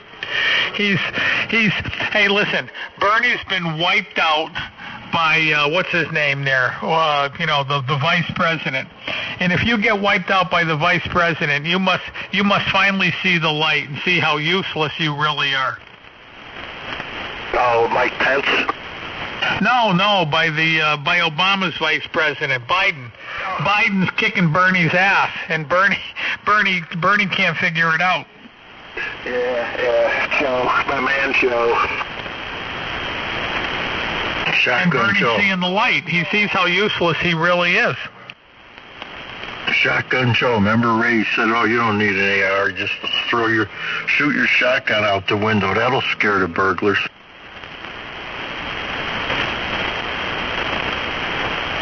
Some good old-fashioned rock salt probably would work pretty good. I just opened the door and let the dog out. Yeah, I gotta head out for a bit, guys. I'll be back in a few minutes. We'll let the dogs out. Okay. Yeah, I'll tell you what, my German Shepherd was insane. If there was somebody out there in the night and I let him out, man, he'd just flatten them. He'd run them right over. Ray, did I tell you the neighbor up the street, by the way, just coincidentally, he's a retired prison guard, but he's got a German Shepherd the same size as dog you had. One day I was out in the yard picking up sticks, and I threw this stick in the woods to get it off the lawn so I wouldn't hit it with the lawnmower. The dog ran, got it, came back and wanted to play. So I grabbed the stick. It's in his mouth, you know. I grabbed the other end of the stick. I saw, "You want to play, huh?" So I figured I can give the dog a good workout. You know, I grabbed that stick, and that dog dragged me backwards with my heels digging into the lawn. Oh, yeah, they're incredibly powerful. When they're, 3, 4, 5 years old, they're very, very, very strong. They're incredible, and they're smart, too. My dog was very, very smart. He would come up behind people. I've seen him do it 100 times. I mean, he'd be walking down the street, and there'd be somebody like following me, and my dog would be like 100 feet in front of me, and I'm talking about at nighttime, and there'd be somebody, say, following me down the street, and all of a sudden my dog's gone, and about 2 or 3 minutes later he comes up behind the guy, 100 feet behind him, and starts coming up on his backside. And he did that all the time. I mean, they were just incredibly intelligent animals. You want to hear the scariest thing that ever happened to me? I had a buddy of mine, and I see him now and then. He graduated with him from high school, right? He teaches music up in Boston, but he lives in Torrington. He commutes 3 days a week. But anyway, he had a German Shepherd, and I was visiting him one day with his wife. They had just had their firstborn baby, little baby. So I stopped in to see him, the wife, and the little baby. And I knocked on the door. He let me in. I walked in the house, and his German Shepherd came up to me and had his mouth wide open on my family jewels, and I just froze, and I stood there and didn't know what to do. And I says to my buddy, I says, what the hell are you teaching this dog? I says, oh, he says he does that to everybody. He says, it certainly does stop people in their tracks, doesn't it? I says, yeah, goddamn right. We had a party here at the house one day, and there was about, 15 or 20 people here. And there's a couch right in my main room there in front of the fireplace. And there was a guy sitting on, if you're sitting on the couch with your ass towards the back side of the couch, he was sitting on the right-hand side of the couch. My left hand, I was facing the couch sitting in a chair. So he was on my left, his right. And my dog is sitting on the rug in front of him about 5 feet away, giving him the hairy eyeball. I mean, really, really, really hairy eyeball. So finally you could tell the guy was really getting nervous, and he says, how come that dog's looking at me like that? I said, well, you're in his spot. And he goes, you're kidding, right? I go, no, I'm not. You're in a spot. And he's kind of eyeballing you down. So the guy gets up, and he moves to the other end of the couch. And as soon as he got up, the dog jumped there and laid down in his spot.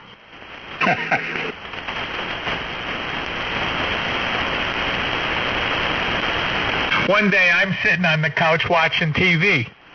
And I'm watching TV, having a great time, and all of a sudden the dog just, for no reason whatsoever, grabs me by the arm and bites down as hard as he can without hurting me. But, he was biting hard. I was like moaning and groaning. And he did how they get on their haunches, the front legs and the back legs, and they start jerking you backwards, like probably when you had the stick? Yeah, well, he'd have ripped my arm out almost. I finally let go of the stick. Right, well, he did that to my arm, and he's jerking me backwards, He pulls me off the couch, and he pulls me about 5 or 6 feet from the couch, and then he yanks one more time, and he runs back and jumps on the couch and lays down. I'm telling you. You get no respect. I used to scare the hell out of him. I'd run out, I'd go out, and I'd bring my little HT with me. I had these little cigarette HTs, and I'd leave my wife in the house with the little one, and I'd say, okay, I'm going to go. And the dog would go crazy. I'd go out like on a real dark night where there's no moon, pitch black, and I'd run down the driveway, and I'd hide behind this big tree. And I'd say, okay, let him go. And she'd let him go, and I'd hear him come out the door, and I'd hear him coming down the sniffing. He's sniffing, and he could run about half speed and sniff me down. And he's coming down the driveway, and when he gets right by the tree, I leap out and scream at the top of my lungs, and he goes tearing off like of course it's dark, you can't, it's dark up here at night. When there's no moon out and there's like overcast, it is dark. You can't see 3 feet in front of your face. And he goes tearing off, and he's gone. And I don't know where he went. So I climbed up the wall up into my backyard, and I'm standing in my backyard. And again, you can't see. You really, honestly, if you held your hand out in front of you, you can't see your hand. And I said, where the hell is that damn dog? He's up to no good. And all of a sudden, I hear this coming. I don't know if you can hear this with the mic, but I hear the footfalls coming, but I can't see him because it's dark and he's black. And all of a sudden, all 4 paws right into my chest. His 2 top paws hit my those what do they call it? Those bones up by your neck. And the 2 bottom ones hit me in the stomach, and he knocked me right off my feet. Oh yeah, those dogs, they weigh. Christ, they got to weigh close to 100 pounds or better. No, my dog wasn't. He was a small dog. He weighed about 72 pounds, but he was going probably 25 miles an hour when he hit me.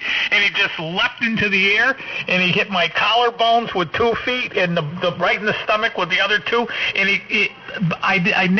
the first thing that hit the ground was my ass. He took me right off my feet. He really hammered me. He was getting right back at you. He certainly was. He said, you want to play, huh?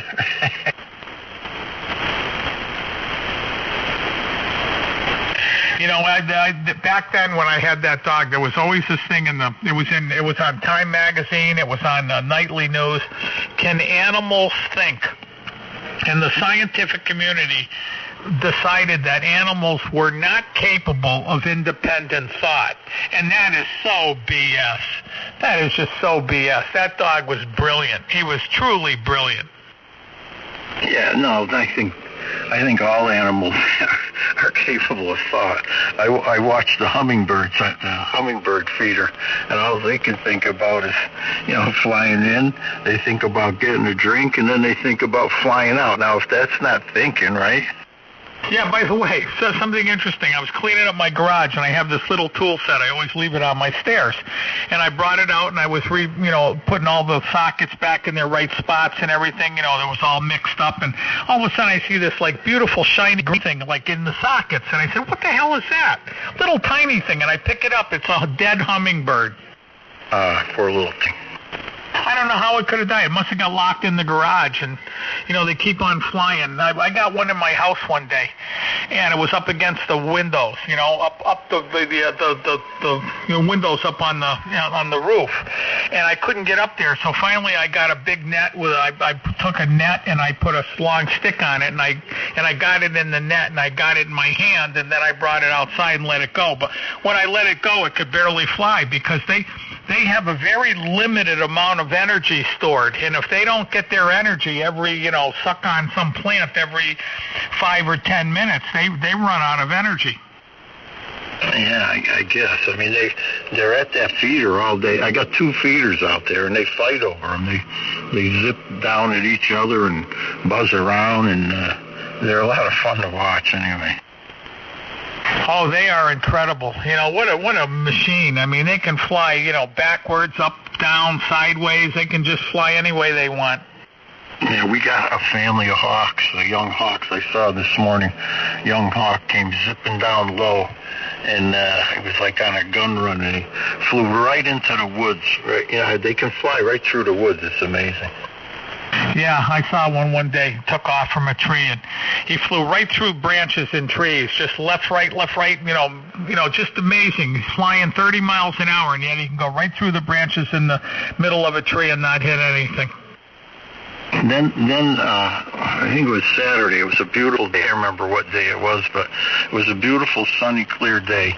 And the little one was flying like he took wing. I don't know maybe how long he's been flying, but he was making like the little screech that he would be making as a little baby bird, right? Well, there was one of the parent birds, the adult birds flying around with him, making how they make that long sound that they make, the call that the hawks make. And all of a sudden, the little bird started changing his tone and started calling like the parent bird. I honestly, Ray, I couldn't believe it.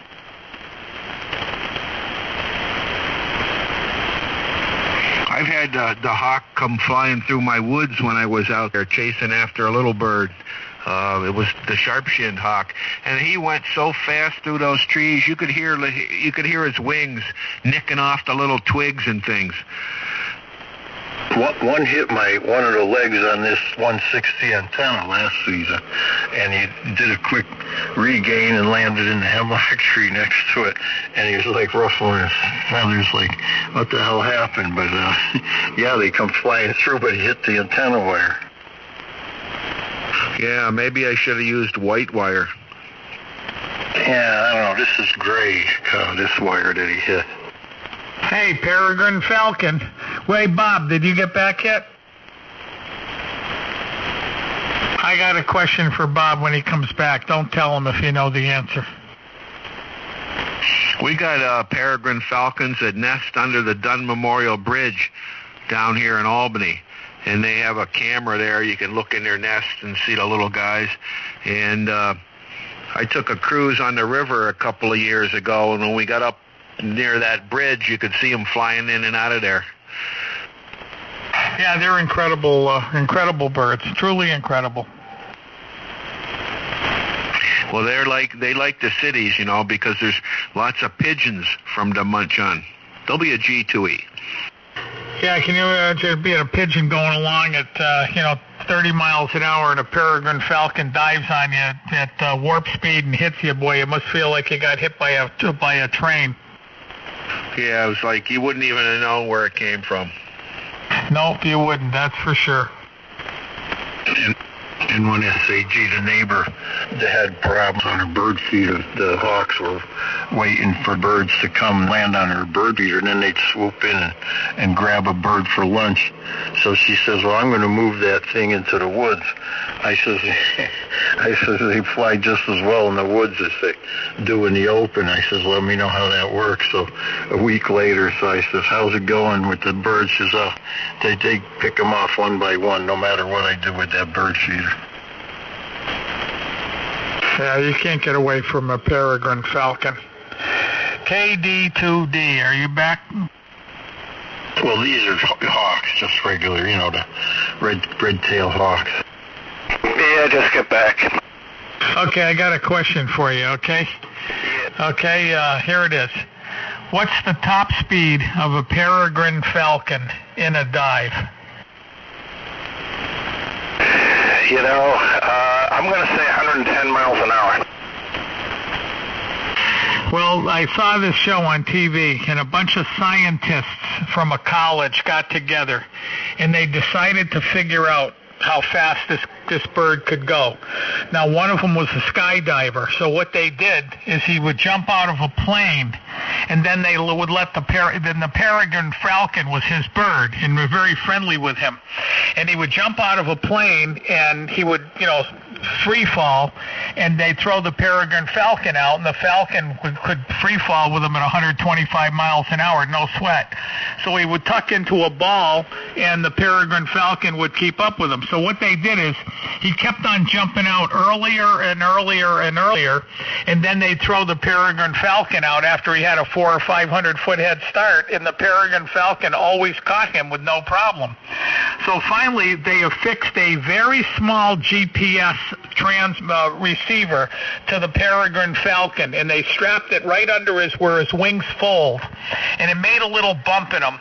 So they said it probably slowed him down a little bit, but they could get an idea how fast he could dive. So here's what was happening. The guy was jumping out earlier and earlier from the plane, and no matter how much of a head start he got, the Peregrine Falcon would always catch up to him. So they decided that the absolute maximum speed that anything can fall would be a bowling ball falling, in the air at 160 miles an hour. So the Peregrine Falcon couldn't possibly go faster than 160. But their calculations, after he would jump out and have a 500 or 1,000-foot head start, the Peregrine Falcon would always catch up to him with not very much difficulty at all. So they put the little receiver on him. Okay, one more guess. It was faster than 110. How fast? Yeah, okay, so he can go, if a bowling ball was 160, and that's a sphere, and if he streamlines himself, I'm going to say he tops over 200, 230 maybe? 262. Love those little guys. And then what they did was, listen to this is even better. He jumps out of the airplane and he gets from 10,000 feet, and he gets like a 9,000 foot or an 8,000 foot head start. And he pulls his, one of those, what do you call it, chutes you can steer, and he lands in this field with trees around him. He landed in this clearing surrounded by trees. And all these scientists are watching the Peregrine Falcon through binoculars come down, and the Peregrine Falcon's flat out with his, in his maximum configuration at 260 miles an hour, and he didn't pull out. They thought he was going to die because he didn't start to pull out until he reached the top of the trees, and then he pulled out and he cleared about a 4 or 5 foot fence when he pulled out of the dive. And they did the mathematical calculations on that, and the bird pulled over 10 G's. I'll tell you, those guys are great.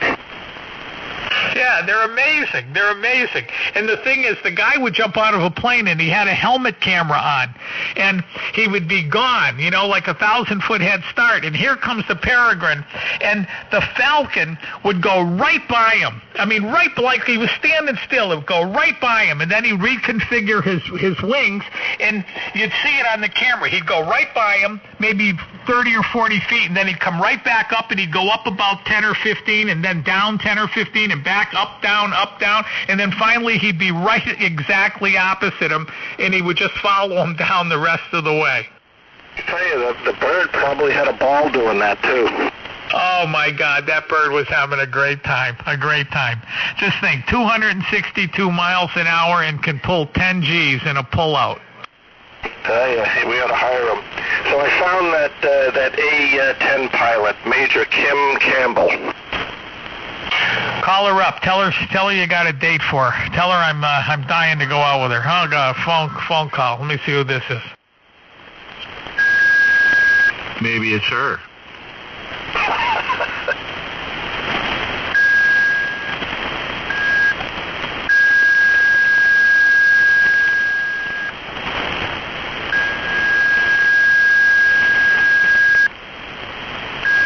Tell you, these notch filters are great. Oh yeah, I get that. You just got a little bit of a pink right at the beginning, and then nothing. Yeah, it's the old, it's a lid filter. Yeah, I usually just leave it on all the time. What's your rig, Carl? IC 7610. Oh, nice.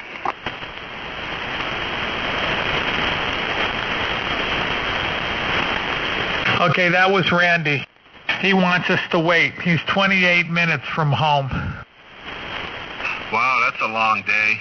Can you believe it? What the hell is wrong with him? He goes in at 5 o'clock in the morning, and he's not home at 9 o'clock at night. There's something wrong with a person like that. So here's her story, Ray. You ready? Okay, well, give me the story, because I don't know what you're going to say, but I'm listening. Okay, so let's see. She was deployed in Operation Iraqi Freedom. She was a captain at the time. This is April 7th, 2003, flying over downtown Baghdad, close air support mission. They were targeting some Iraqi tanks and vehicles in the city, acting as a command post, and on the way they received a call from the ground forward air controller that they were taking fire, so they went in there. They went in, made a few runs, and so then after her last, she was firing rockets and he was firing guns, the flight lead. She was maneuvering off target, felt and heard a large explosion at the back of the aircraft. So she knew she got hit. The jet rolled violently left and looked like it was going down. So you know, the A-10 has a lot of redundancy. So there's two hydraulic systems because it's not fly-by-wire. So it's hydraulic system. And then there's a third system, a manual backup with cables and rods, if you believe that, cranks and cables. So both hydraulic systems are out. So she put the jet into what they call manual reversion, the backup system. So she's basically flying it with cables. Brings it under control. Her airfield is like an hour away. She gets back there and lands the thing. And one of the guys that was in the maintenance crew said she landed better on manual control than I do with full hydraulics. And let's see, what did she said? Let's see, look at the gun. Let's see, I'm trying to look at where give me a second. I got to find where the damage was. She was awarded the Distinguished Flying Cross, which is a pretty high reward. Like, it's a flight equivalent of a Silver Star. Let's see, she had, there were hundreds of small arms holes, small holes like probably 30, 50 caliber in the fuselage and tail, a football-sized hole on the right horizontal stabilizer, and the left horizontal and the vertical stabilizer was gone. So there she is. She's a captain then. She's at Davis Monthan in Tucson, Arizona is where she's stationed. What rank is she now?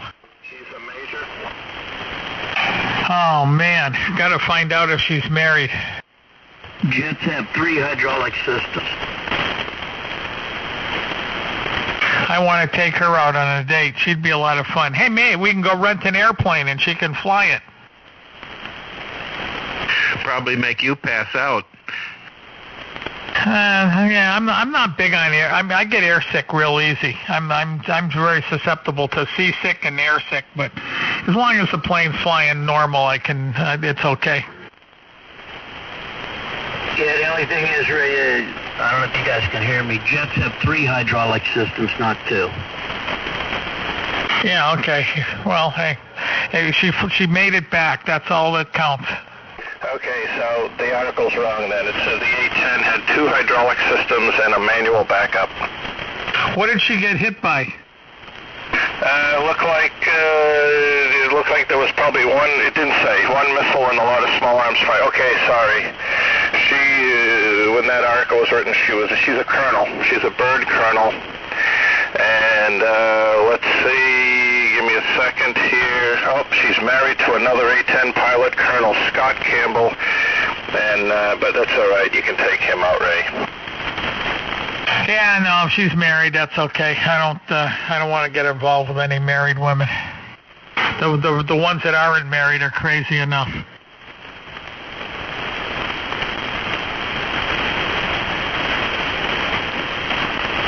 Let's see, tomorrow I'm going to change my oil. I finally got that fuel pump changed in my car, fuel pump, fuel filter. Tomorrow I'm going to change the oil in it, and she should be all ready to go. My gas gauge is working again.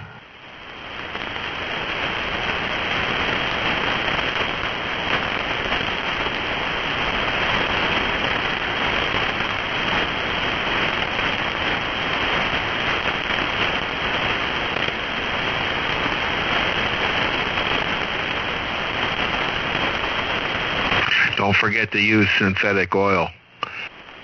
Oh, I always use synthetic oil. I got the oil, I got the filter, I got everything ready to go. Yeah, I know you do. That's why I said that. WG2E.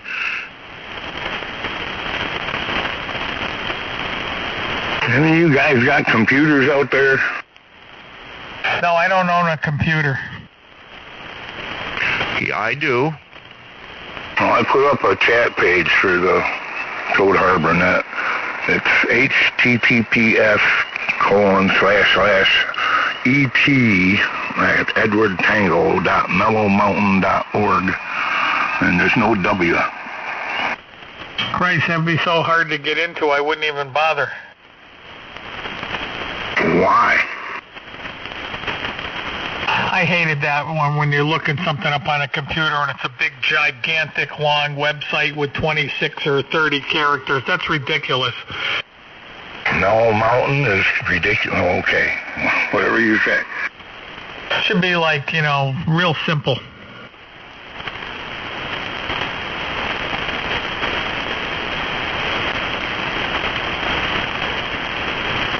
I don't know how simpler you can get than E.T.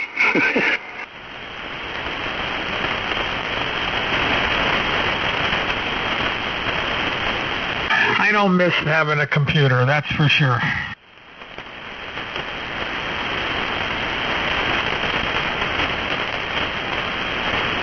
So we have to register? Yeah. Yep, it's painless. Just use your call sign for your name and yada yada. It's only registering just to me, and it's a secure site. Is that your backyard in the picture? No, that's for the Rooster page, but that's okay. Once you get on there, there's the Rooster chat and Toad Harbor. It's a big T on the side. You just click on that.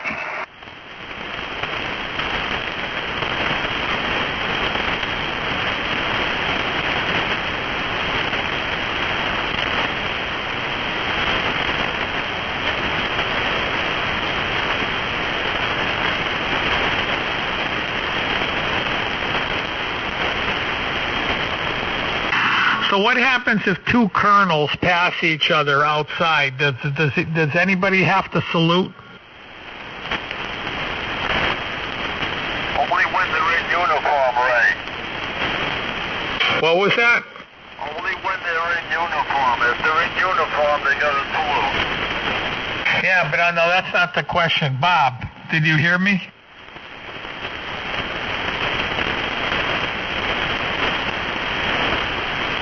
It keeps on disappearing. Where are you going? KD2D, where are you? N1DVL.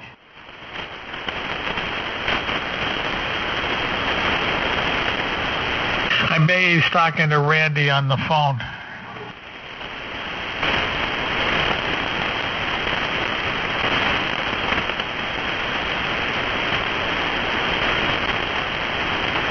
When I was in the Army, we saluted only when we were in uniform. That's the only time.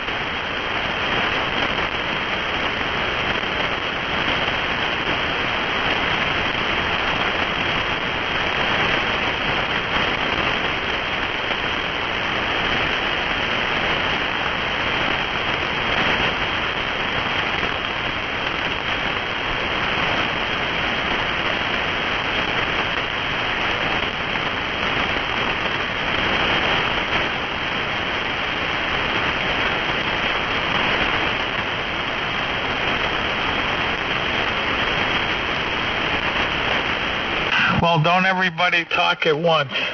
Hello. Okay. Everybody always talks at once on this frequency.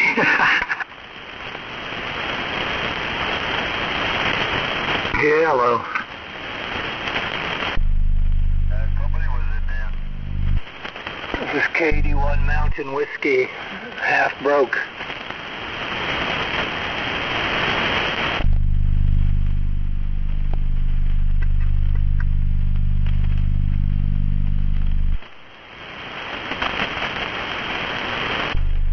What was that call? K1 and what?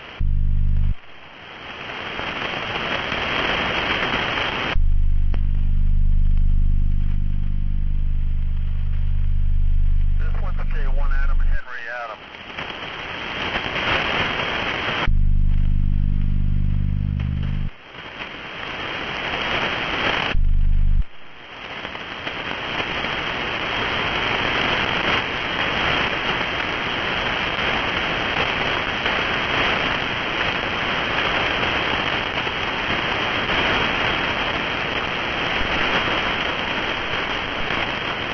Somehow I ended up on upper sideband. Somebody's in there tuning up. Hello? Who's out there?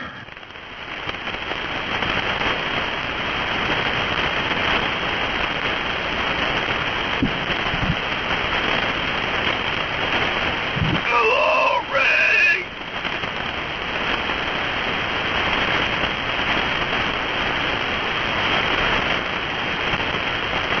Hey, Doc, where's this T and R I'm supposed to click on? It says to click on the R or the T, but I just got a blank white page. On the left, in the little gray box.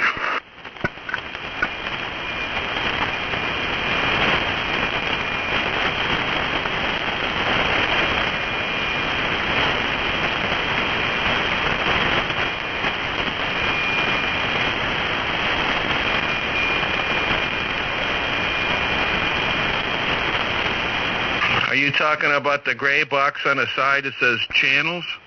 Yeah, yep, there's an R there and a T. Well, I'm not seeing that.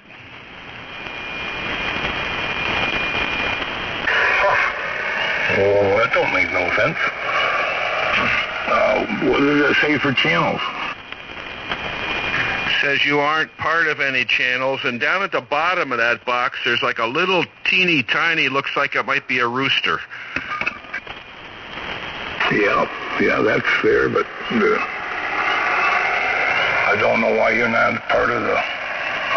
There should be a big R and a big T, and you should have an icon in the top left that's you.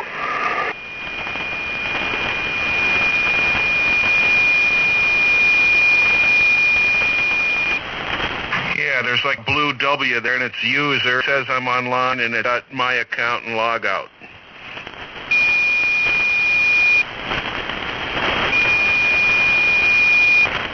Hang on, let me check something.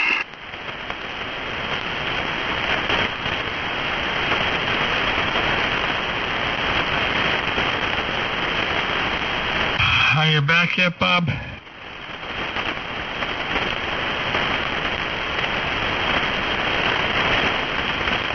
N1 DVL.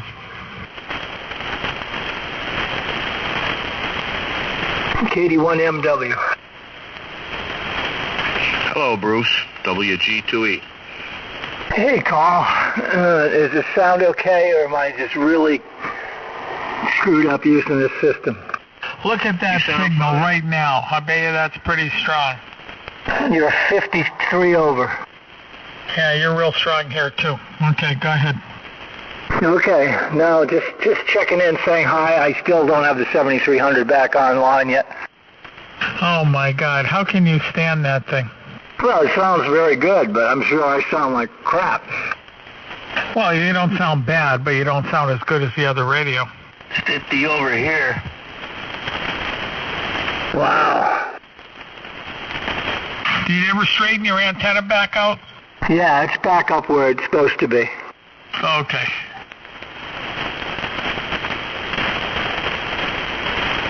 What, when you say back up where it's supposed to be, does that mean like a mile away from my house?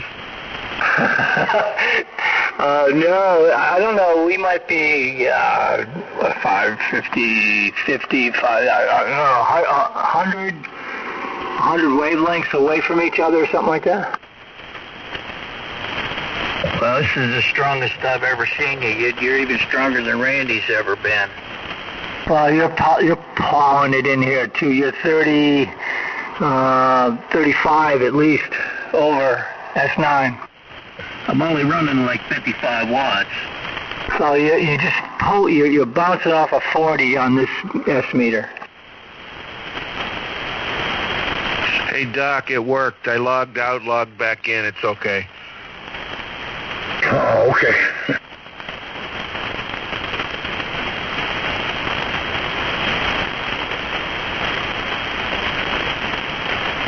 Well, I got a G and an R. That was a double. I said you're on the Rooster page and not the Toad Harbor. Well, I got a G and I got an R, but no T.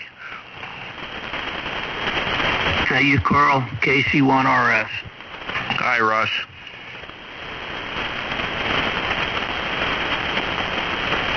Got your mic there for a second. You guys sound a little bit alike. Not too much, but just a little bit. I'm sorry again. You and Mike, I get you confused sometimes. Oh, okay. Well, yeah, this is good old Carl from New York.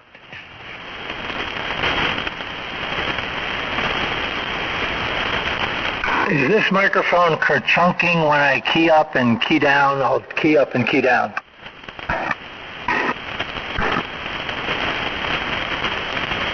Yeah, it's got a little clickiness to it. Sort of its own signature.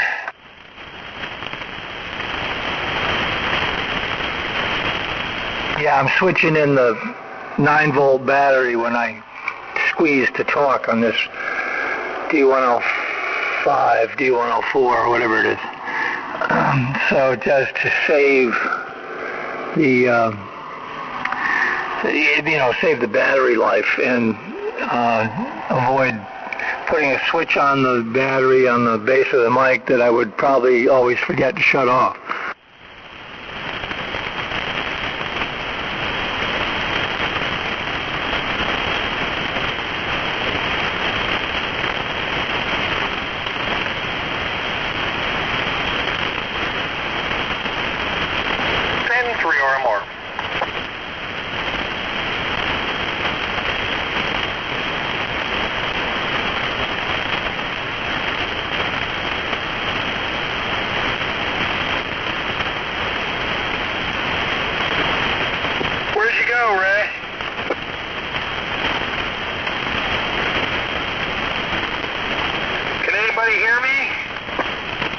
I hear you. Yeah, I hear you. I guess Ray doesn't, though. Yeah, this is just 100 watts from the Kenwood. Okay, sounds like you're coming in okay up in Rhode Island. KD1 Mountain Whiskey. Yeah, good evening. It's Mark, N3RMR. I flipped over to the Kenwood so I could do remote. Yeah, okay, well, you're 20 over here. You're doing good. 20 over?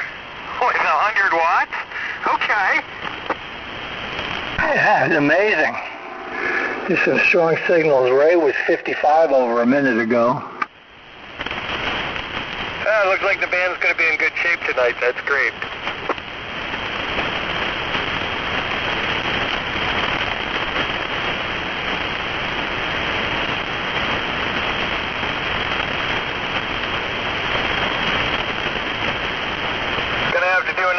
Tonight. It's going to be another cold one. Yeah, chilly. I had to light the fire in here. Yeah, we're going to be down into the low 40s by probably 3 or 4 in the morning.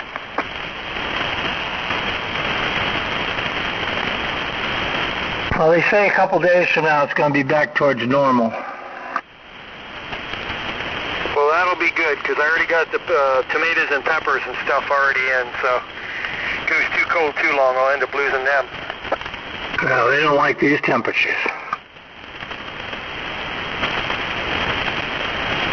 They didn't do too bad last night. They perked right up. They looked good today, but we're just getting rain. We need some sun. Yeah, we're pretty drenched up here, too. I guess that's the case for the whole region.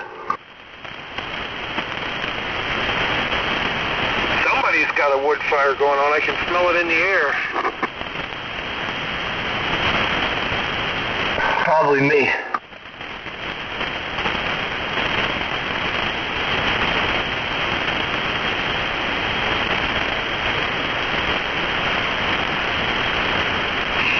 I'm going to sign out of here, fellas.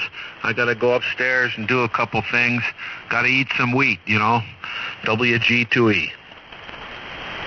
73 Carl, eat those wheats. Eat the wheat, man. And count the electrons. KD1 Mountain Whiskey. Yeah, 7-3 all. WG2E. Is that Jay?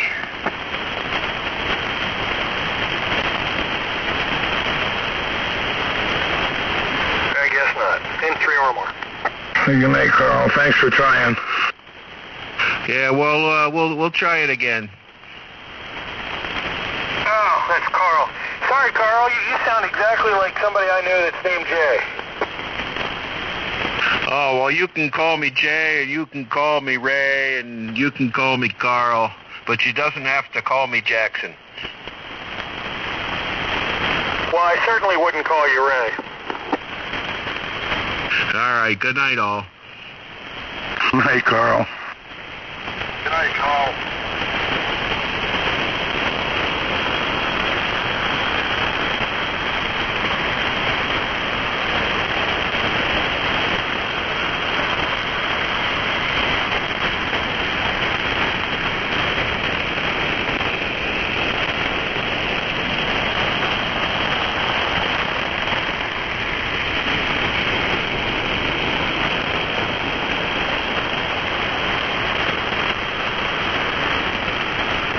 I'm back. Okay, Ray, here's the Kenwood for you. The Kenwood. Why you put that thing on? Oh, I'm doing remote. It actually sounds pretty good. Yeah, it's just 100 watts. I'm not running the amp with it. Oh, you're doing good then. 10/9. I took the switching circuit out of the Kenwood and I put it up on the 73, so if I run remote, I can only do it at 100 watts now. Oh, okay. I can rectify that in the future, but for now, it's just the way it is. Why, are you dealing with your oil heating system? Yeah, I was down there, checked it out, filled the tank back up. I cleaned the bowl out earlier today. I just wanted to make sure it was set right because it's going to be in the lower 40s by about 2 or 3 in the morning, and that's a little chilly, so we got her cooking some heat now. Yeah, okay. Well, that's good. Let me see. Randy, are you out here? KB2ZVP, N1DVL. Hello?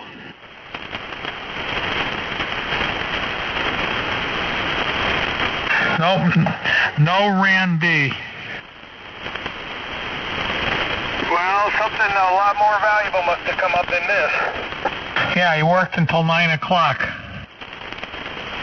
Oh, yeah, he's done, dude. He ain't gonna want to be getting on the radio. Well, he says he's going to get on as soon as he comes home, so he wanted me to wait up for him, so I told him I'd stick around. Well, he's probably only wanting to eat his dinner and go to bed. Well, he's out of his mind, you know. That's just simply crazy.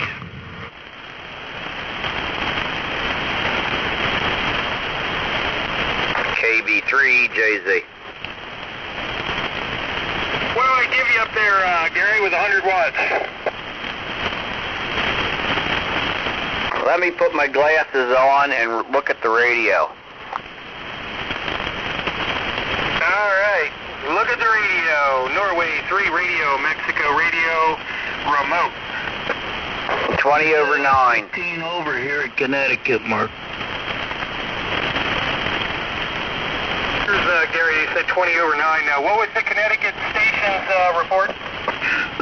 KC1RF, 15 over here, Mark. 15 over, okay, good enough. Well, looks like the band's going to be in real nice shape today. Yeah, there's supposed to be a big storm. Hello. Is that you? Tis I. It's about time. What's happening? I'm just turning on the computer, getting things warmed up here. Whew. Good evening, Randy. Hey, Judy. So you're going to go in late tomorrow, maybe around 9:10? Yeah. You're out of you're out of your mind. I'll have white wine, please, my dear. Oh, now you can be nice to me in front of the guys. Well, yeah, of course. Huh. She just brought me my chicken and rice, and this is weird looking rice. Quinoa, right? Quinoa, huh? Quinoa. Rice, and I'm going to have a glass of wine, too. Hey, Maureen, if he's not nice to you, I will be. I believe you, Ray. I need some hot sauce. Yep. So, okay. So what I miss? Anything good going on? Hey, Maureen, we'll just give him back his old wife. Ah. That'll teach you. Yeah. Yeah, no, it's okay. See, don't you like the way... See, I never took her either. You should have. You still can. I mean, I'm sure. If you tell her that you talked to me on the radio, she'd be right over there. I'm just telling her. I'm inviting her to Robert Post Park. That's for sure. Awesome. I know what I'm gonna do with that anvil that I'm getting from Joe. That was off the bridge. Right off the bridge. Yep. I'll bring my anvil for backup. Yeah, I don't want to waste a good anvil. I'll just use some concrete blocks.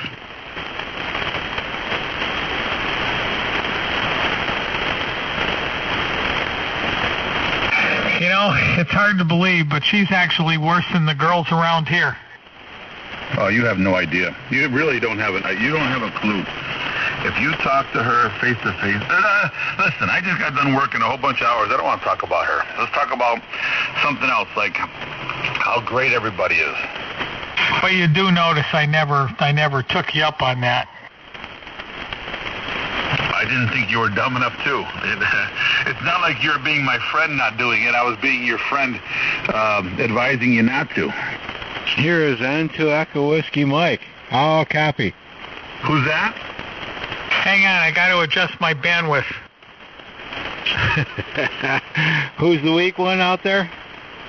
Oh boy, is that nice once I go up another KC. But we can take care of that right now. Good evening, group. Hello, Gary. How's your summer going up there on that north end? It's going good. Good so far. Just mounted an Evinrude motor in the back of the John Deere tractor so we can start mowing.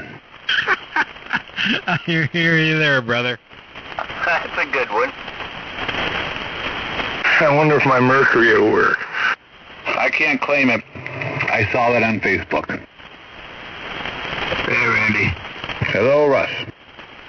Well, tomorrow and the next day are supposed to be partly cloudy with some sun, and I'm going to change the oil on my Impala. You might better change the wire on your antenna. I'm going to change the oil on the Impala early, and then I'm going to see if it's not windy out. I'm going to shoot that line.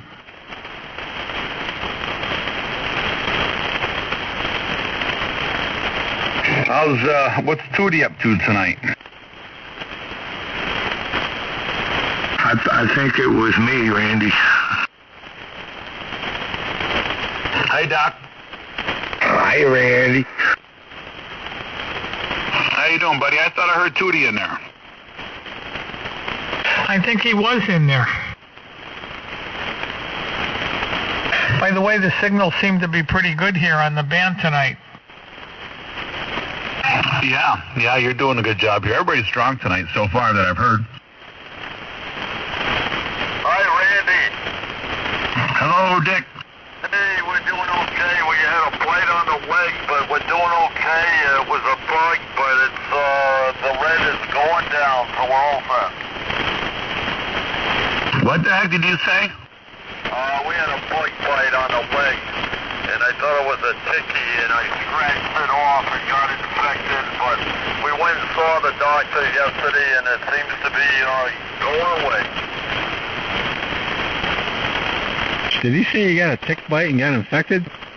Yeah, you got to watch those. If you start getting a ring around that, it'll turn into a big red ring around it. That's Lyme disease. So keep an eye on it. That's the death ring. I had one of them in 09, Ray. I had one on my arm. Yeah, we've been through that one already.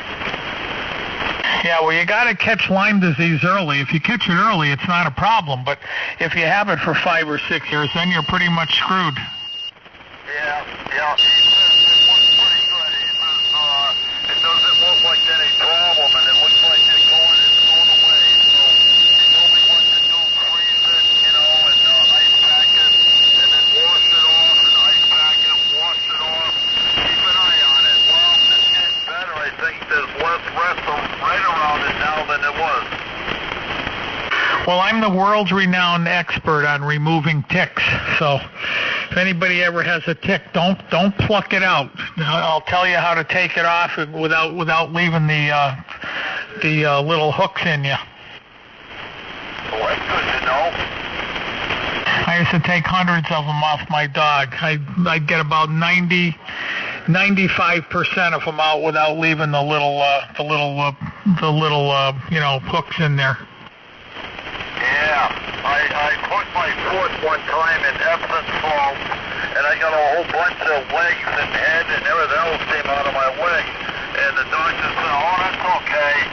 So I went home and they did the Epsom salt thing in hot water, and all the spots came out, and I never got anything out of it. I'm waiting with anticipation. I cleaned that sucker out, and it's working. I've got bit several times. It just kind of wants your feet when you go in the grass. I mean, I never had that problem when I was younger, but seems every other day now. What are you waiting for? Anticipation? How to remove a tick? Yep, your rendition of how is the world's best way to remove a tick. I can get a tick out every single time without fail, without leaving the little, the fish hooks in there. As long as it's not a tiny, tiny, tiny tick. Sometimes when you get the little tiny ticks on and you first see them, they're so small. I mean, they're like the head of a pin. Those are hard to get out. But once the tick swells up, I can get them out 100% of the time. Here's how you do it. You get a very thin pair of needle nose pliers, not the fat needle nose pliers. I got my tick pliers right here. They're like a pair of needle nose pliers, but they're the needle part of them is about maybe 2.5 inches long, and it's very thin at the end. It's only maybe 60 thousandths thin at the end. You know what I mean? They're a real thin pair of needle nose, not spring loaded. And what you do is you put those needle nose pliers on the body of the tick, and you don't crush it. If you crush it, you screw yourself. You just put the needle nose pliers on the body very gently, just enough to hold on to it, and then you turn the needle nose pliers 1 1/2 turns, and the tick just pops right out every time. And does anybody know why? He said something in passing. I wonder if anybody knows why. Not spring loaded. Does anybody know why that's important? Yeah, I think they call them tweezers or small pliers. No, you don't use tweezers. Tweezers don't work. They don't work. You got to use a pair of needle nose pliers that aren't spring loaded. And if they're spring loaded, you can't tell how much pressure you have against the body of the tick. Yeah, and you break the body. If you break the body, you're screwed. But if it's the bigger the tick, the easier they come out. I can get them out 100% of the time as if they're big. Why not just use your fingers? You can't get them out with your fingers. I'm out of the water. I think I'm all set, guys, but we're going to keep an eye on it. Nothing works. I tried all the tricks they say. I put Vaseline on them. That doesn't work. I put, poison on them. That doesn't work. Cigarettes, that doesn't work. Nothing works except the needle nose pliers. You very gently grab the body and you rotate the pliers through 1.5 turns, and between 1 and 1.5 turns, the tick comes out. Yeah, they make a tick removing tool. It's got a little V in it in the end, and you get that around the little beak of the bastard, and you give it a little turn and a half in the right direction, and it'll unscrew them. They work. That works real good. Yeah, you can't pull a tick out. There's no way. If you pull a tick out, you leave the head and everything right in.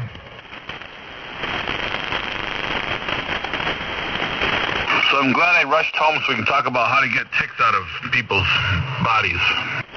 Well, that's very important. You could end up with Lyme disease. So what do you want to talk about tonight? Hello. I'm running high power tonight. KC3, KXB. Well, where were you tonight? Where were you until 9:45?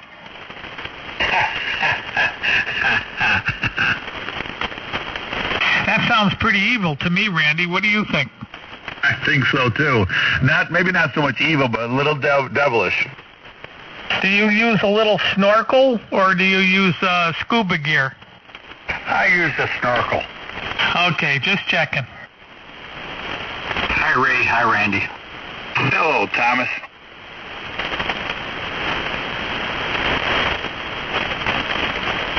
Yeah, we had a ham radio club meeting tonight. Then I hurried home and went in the old tub.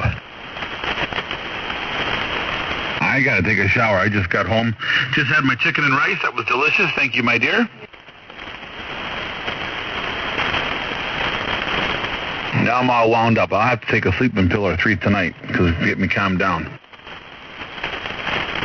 I had salmon for dinner tonight. Boy, I'd sure like to catch a fresh salmon and pull it out and fillet it and throw it and cook it. I bet that must be delicious. Well, you can come right up here, right up the road, and go catch salmon. I double with you. What'd you say? I said you can go right up the road, up in Pulaski, and go catch salmon. Yeah, and I bet you there are absolutely. If you catch a salmon and you fillet it and you throw it on the ice and bring it right home and cook it, it must be just spectacular. Yeah, they have people right there. You catch 8 or 9 3-footers, and you bring it to this little station, and for whatever, a couple of bucks a fish, they cut the head off and fillet it, pack it in ice, and send you on your way. Oh boy, I bring in my pole. Take your wallet. Ray, you know how to tell when you've had enough fish? Oh, here we go again. Okay, no, I don't know how to tell. Well, when you walk, your tail wiggles. Okay. That wasn't one of his better ones. Okay, you know, when you catch those salmon there, especially Lake Ontario, you know, they're full of PCBs and mercury and that. You know how to get rid of the mercury, don't you? Go ahead. You hang them by the tail on the freezer, and when the mercury goes down, you lop their heads off. Oh, perfect. Was that better? That's better. More I didn't think that was so good. I thought you just traded it in. Yours coming. What's that, Ray? Did somebody double with Tom? What'd you say? I thought you just traded the mercury in. Yeah, I was going to say, that wasn't me. Yeah, you're 40 over. You're banging up there pretty good right now. Yeah, the signals were really good here tonight, so I guess that didn't really make much difference. Well, that's why last night things were bad, and that's why I think the night before we had all that aurora in there. Hello. What was that? Just 40, right at 40. How about right now? 1, 2, 3, 4. It's got to be over. Earlier. No, it's about 40. It's still about 40. Plus to me. I was doubling. I'm sorry, I doubled somebody. Who's that? Said they should have heard Bruce in there earlier. He was 50 over to me. Yeah, is Bruce in there now? I'm giving you some more drive, Ray. But let me cut this back. Oh, okay. What's this? Does it sound okay right now? My settings are a little bit off. I just noticed that I had the mic gain too high. Yeah, that sounds a little bit better. Sounds lovely here. KD1 Mountain Whiskey. There's Bruce. Yeah, you're 40 plus over here tonight, Randy. Coming in good. You're the same here. You're touching 40, right on the bean. Yeah, you're 45 on peaks, easy. You're 10 over here, Bruce, here in Erie. What is it, Tom? I say you're 10 over 9 here in Erie, on your peaks. Okay, you're up about 25 over here. The bands are good tonight, and it's not terribly noisy. That's wonderful, too. Here, the sky is clear, and we got another front coming through toward morning. Yeah, some places were talking about they had snow last night. I know places in Vermont, some places in northern New York, northeastern New York had snow. Yeah, and they said there's not an Alberta Clipper, but a nor'easter going up the East Coast. Awesome. It's probably a good thing we didn't plant the garden yet. It's been so wet here, it's ridiculous. It's like I told the wife there, 9 months of winter and 3 months of cold, wet weather. Yeah, I planted the hayfield. I seeded the hayfield last week, but there's only a part of it that I can even get on. And it's only a very small part. The rest of it's just underwater. I am ready to head back to Florida or Alabama or maybe southern Georgia. You better let us build you an antenna before you go. Okay. So what do you think about June 15th? Are you guys going to be able to make it over? No, I have doctor's appointments. We have doctors, and Ray will be there. He can look you over. Oh, yeah, I'll have him look me over for ticks. It's a Saturday, man.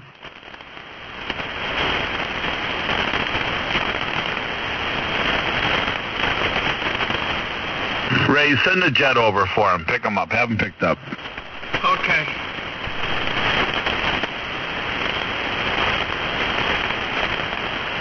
Bruce, how much planning have you gotten done? I mean, have you got anything outside in this weather?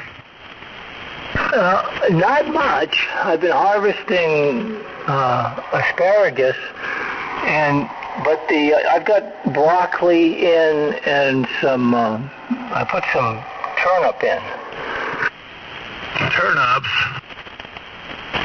Turnips, yeah. I probably should have put them in August, but I'm not going to be around in August. How about radishes? Didn't put any in. Hey, Randy. Yeah, Gary. Jacko's going to be right down to speak with you. Okay. Am I in trouble? You betcha, mister.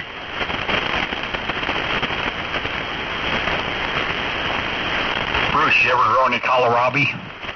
Years ago, but I couldn't find much use for it. Do you eat that stuff? He smokes it. Put that in your when pipe, that's all Jack. it was, we had eaten it.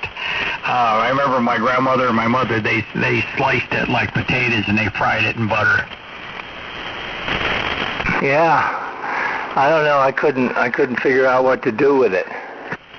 Bring some of that to the summit. Yeah, Gary will show you how to dry it. Make sure it's dry, right, Gary? You got to have it dry. That's right. Bring it to the summit with you. Not enough time. What are you running tonight, Bruce? I'm running the old Yazoo. Okay, all right. I'm going to bed, guys. Good night. N1DBL. Yeah, me too. Good night, guys. KT Tootie. Now you're there, you just long enough to say goodnight. I'll stay for a little bit. Just see you, Randy. I mean, I called you 77 times. Oh, did you? Sorry, I must have had the volume down. Good night, Ray. Hello, Jacko. So, do you guys take back everything you said about Bob when he wasn't on the air the other night? No way. Okay, just checking. Did I hear Jack in there? You did. I didn't think anybody would hear me. How's you guys, did you decide where you're going to meet on Saturday, Randy? Oh, no. I don't know. It's Sunday, by the way. We're meeting on Sunday. Oh, okay. I got to relay that to my wife. And I wasn't sure. I thought it was Saturday, but no, it's Sunday. Okay. Yeah, Saturday I'll be at work, so I can't do it Saturday. But Sunday, I've got to get a hold of Dennis. He's, I don't know, I'm sure he's in bed by now, but I'll reach out to him tomorrow. Okay, I just came down to check and see because Beth wanted to know, and I gave her some, fake news or misinformation. I thought it was Saturday. I'll have to revise that. Roger. Oh, is it still raining up there? It's nice. I don't know, it's dark out, so I can't tell if it's clear. Everybody's talking about it's clearing up, so it must be it's clearing up. My weather station says it's partly cloudy, so I don't know what it is, but it's not raining at least. Yeah, thank God, it had so much of that, just don't want to stop. And it was 36 this morning, and they forecast snow here last night. It didn't happen, but they did forecast a possible inch of snow. Oh my God, I can't believe it. Well, I said I had enough coal in the basement to keep the house warm for 2 years. I guess I shouldn't have said that because somebody's testing that theory. Yeah. Oh boy. I know. Oh my God, it's really cold. I guess that's supposed to change here tomorrow, from what I've seen anyway. I just wanted to jump in and say hello and check on that, Randy. I'm going to get out of here and go to bed. And as you can see, I saw you liked the post with my wife and Josh. He just came home. He's on leave. He was our most starred employee in 25 years of business, and he just was the most outstanding person we ever had. I was wondering what the relationship was. Yeah, he worked for us, and we recruited him at school. He was in the culinary arts in a trade school. OWTS was a school, and I actually picked him out. And I said, "You've got to give this kid a try," And he turned out to be so fantastic, and him and my wife worked together like a team she never had before. So when what happened was his girlfriend called Beth, and she stays in touch with his girlfriend. She said, "Meet me down at the such and such. We want to talk. You wanted to talk about a few things." And of course, she surprised Beth and came down with Josh. And of course, she came home crying. I think she's still crying. Sounds like you are too. Well, that's great. That's wonderful. And he seems like a nice young guy in the military. Thank him for his service. That's the best of the best right there. Yeah, you're darn right. He was really fantastic. Still is fantastic. We took him out to dinner tonight, and just got home a little while ago. And it was outstanding. Everything was outstanding. And those are the days that you really remember, and she'll remember that forever. Well, good for her. That is good. That's good. Well, it's nice when that can happen. It's cool of his girlfriend to think enough of you guys to want to surprise you. So that's pretty cool. Yeah, it really is. And so we had a great time anyway. So I just wanted to jump in and check on that. I'm going to jump out of here, and I'm going to hit the sack. It's been a long day. Too many beers. So 73 Randy, anybody listening, and we'll catch you real soon. WA1NGH. Sleep well, huh? I'm picking up where you left off. Maureen says she's picking up where you left off. I just got home, so she's having a beer. So yeah, have a good night. We'll see you, and I'll when I'm at work, I forget about life other than, work. So I'll try to remember tomorrow. If I get hold of Dennis and we can come up with a place, I'll try to get that to you as quickly as I can. Okay, very good. We're making a trip up north, and Beth wanted to try to coordinate that, with the breakfast. And we're going to head up to Worcester. You got to see somebody up there. And so if it could, if it works out, that would be nice. And I think I think we can reprogram that until on Sunday also. So we'll see what happens. Good night, Randy, and we'll catch you soon. KB2DTT, WA1NGH. I'm KB2ZVP. You're talking to Richie. You're used to talking to Richie too much. Good, awesome. Good night, Jack. Best set 3. We'll see you. We'll see you soon, hopefully. Okay. Good night, Jack. W2MUR. Good night. KB2ZVP in the group WA1NGH. Good night. Good night, Jack. Good night, Gary. Hey, Bruce. Hey, Yes, sir. Bad Mike. So we're looking to get together. I'm going to be going over to see Dennis this Sunday. It looks like. I'm pretty sure I'm pretty sure I've got to work with my son on Saturday, and I'm pretty certain that I'll have Sunday off. So we're going to get together out that way. And I just it was kind of an improv thing. I think Ray's going to meet us. We'll find some place to get a breakfast or a lunch or something. You're welcome to come along. Okay, Sunday. Jane will be back Thursday, so, Sunday might be a possibility to make it depends on how far out it is. So is it going to be up around Springfield area? I don't know. It'll be, probably pretty close to where Dennis lives, I think. Because he said he would drive, he doesn't mind driving, but I just thought if we're going to come out there to see Dennis, it'd be cool to see the East Coast gang, Yeah, well, let me know where, the location and the time, and we'll see. I don't know what's going to come of the weekend with Jane being gone for that length of time, but we'll see. Where did we meet that last time we were out there? We all met when in the spring last spring. That was in Connecticut somewhere. Ray would probably remember that location. It was south of the border into Connecticut from Ray's place. Yeah, okay. Well, I'll talk with Dennis, and we'll see if we can't, plan something out and make it early enough in the morning. It'll take us a while to get there, but we can leave early, and that way the day's not shot for you guys, It was south of Podunk, Massachusetts. I think it was in Enfield. I think it was Enfield, or real close to Enfield, Connecticut. Yeah, it was. That's right. It was near John's place.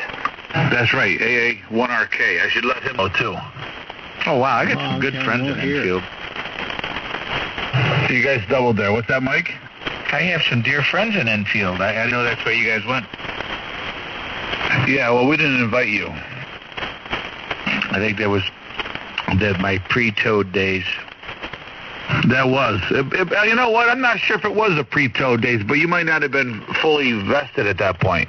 I didn't have enough warts. I got my first wart just after that. He was a tadpole. How many people you got to kill now in order to get into the net, Randy?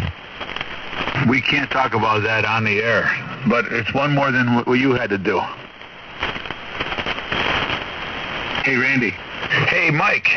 So you sent me this message this morning. So I didn't have any tin galvanized garbage cans.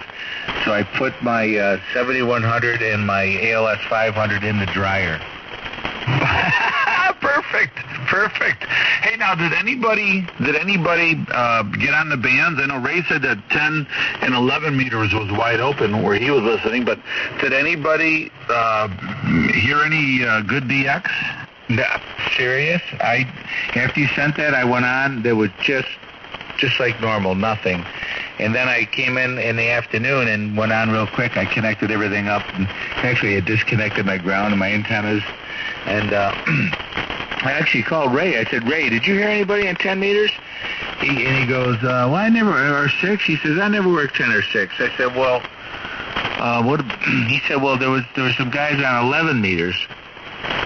On 10 and 6? And he goes, well, yeah, they're probably using 5,000 watts. I said, well, I didn't hear anybody in 10 meters. I don't know. I don't know if he heard it or not. He didn't seem like he did. I've worked 10 meters for the past 3 days. I asked Ray, I said, did you work any, were you on the radio today? Nope, not at all. I said, no, huh? There's this big solar storm. They tell me 10-11's open. Well, yeah, there were some guys on. You know what? Thinking about it, there was a lot of people on, a lot of DX on. So go ahead, Gary. What did you work? I worked a lot on 10 and 6, more on 6 than 10, but I did quite a bit on 10, but 6 was really good. That's why I sent you that thing. Wow, Gary. So what kind of antenna do you have on 6? It's called the real one. I've got big antennas for 6 meters, and I run legal limit. I've got a 7-element quad, and I run 10 elements on a 40-foot boom. Well, I got a 160 dipole. That works great on 6. Well, I'm sure it hears them pretty good. Mike's the one that reported he didn't hear anything on 6 or 10 today. So I'm like Sergeant Schultz on Hogan's Heroes. I heard nothing. Love that guy. It's too bad he's gone. How's that freaking 7000 or 7100 work when it's hooked up inside the dryer? I know. I better figure. Knowing me, I'll forget it's in there, and I'll put some clothes in, and I'll hit the thing, and I'll hear this gigantic crash. Oh, that would be funny. Funnier than Ray's anal fissures last night. Nothing funny about those fissures. Ferrite box? Yeah, ferrite box. Ferrite box? Dryer? Faraday, what is that? How do they say that? Faraday or Faraday cage? Faraday dryer? Faraday. That's it. Faraday cage, all copper. Faraday. Michael Faraday. Dryer. Faraday, yes. Faraday. You're exactly right. I'm sorry.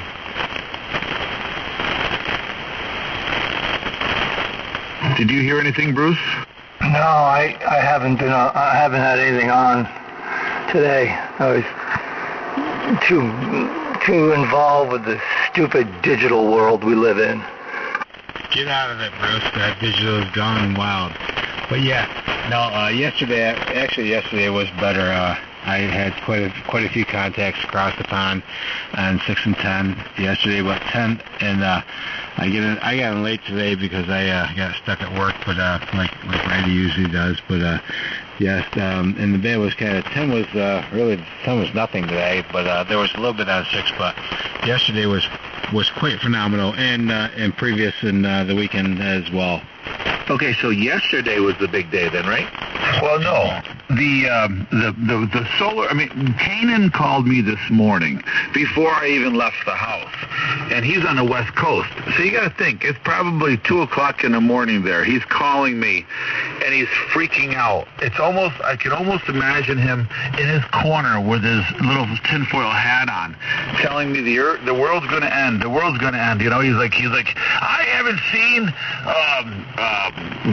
magnitude like this since 1993 when the Midwest lost all their power, and he's going bananas, and I'm like, wow, seriously? And he goes, yeah. He goes, I wouldn't start that plant today. You're going to have all your motors burning up, and this, that, and the other. Holy Christ. So I'm thinking to myself, what is he talking about, and how bad can it really be? The red lights are working in Syracuse. I got to work, and everything seemed to be okay.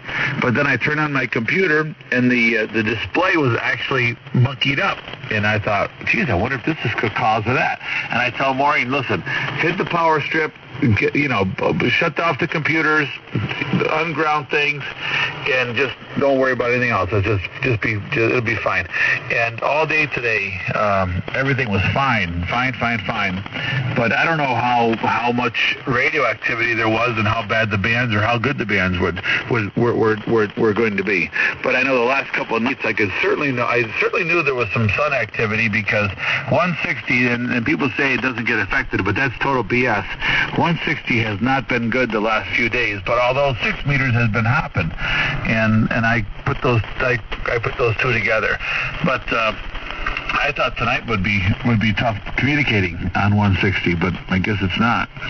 Yeah, you're 40 over tonight.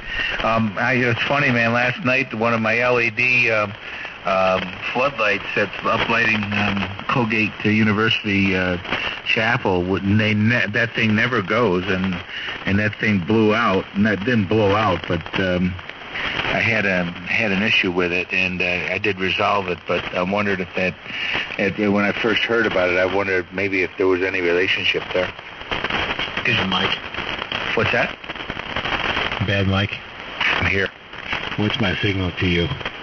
You are 25 over. Yeah, he had to rethink that. I'm running 65 watts. 20-25 is a really good signal, Gary, for a guy from Binghamton. Yeah, 65 watts. That's, 42. Oh, I saw 66 right there on the peak. Hey, Mike. I mean, you were peaking almost 30 there for a second. For 65 watts, that's amazing. Go ahead. Hey, did you get my email? KC1RS. Yes, Russ. Thank you very much for that. That was much appreciated. Yeah, hey, I experimented around with that primary transformer, and the 10-to-1 one. I stacked a couple of those 114 75 material cores, and I got a little bit more gain on the low frequencies out of it. Well, I'm telling you, if it stops raining, I'm going to go out and get this thing done. It's not gonna. There were a couple nice days. I don't know if you guys are familiar with the Yorkville or the Utica area. Yeah, in Yorkville, there's a famous barbecue place that's been around since I was a kid called Voss's. Have you guys ever heard of it? Voss's? Yes. Never heard of it. Voss's? Voss, V-O-S-S. No, never heard of it. We should, you know what? Norwegian for water. You know, Gary, you would think that, I'm just thinking. You would think that Mike would say on some Saturday, some nice warm Saturday, hey, maybe on a Wednesday, and the weather is forecasted for a nice warm Saturday, and he would say, hey guys, I'd like to take you to Voss's for a barbecue on Saturday. Why don't y'all come over? I would if there was a Saturday that was sunny.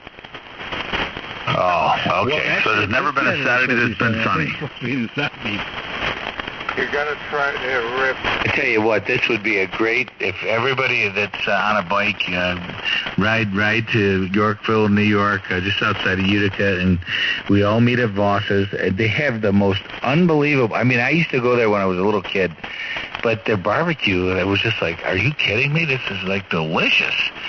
So I got like just one little barbecue, a little potato salad, and extra sauce, and sat there on a gorgeous day. I think it was like last week on a Thursday or whatever day we had that was nice. I sat there on a picnic table, and I wish I could have said I was thinking of you guys, but I was just enjoying that barbecue too much. But in retrospect, now I could see all of us sitting at that picnic table and having a little. He's a jerk, Gary. Right there at the bottom. I can see it now.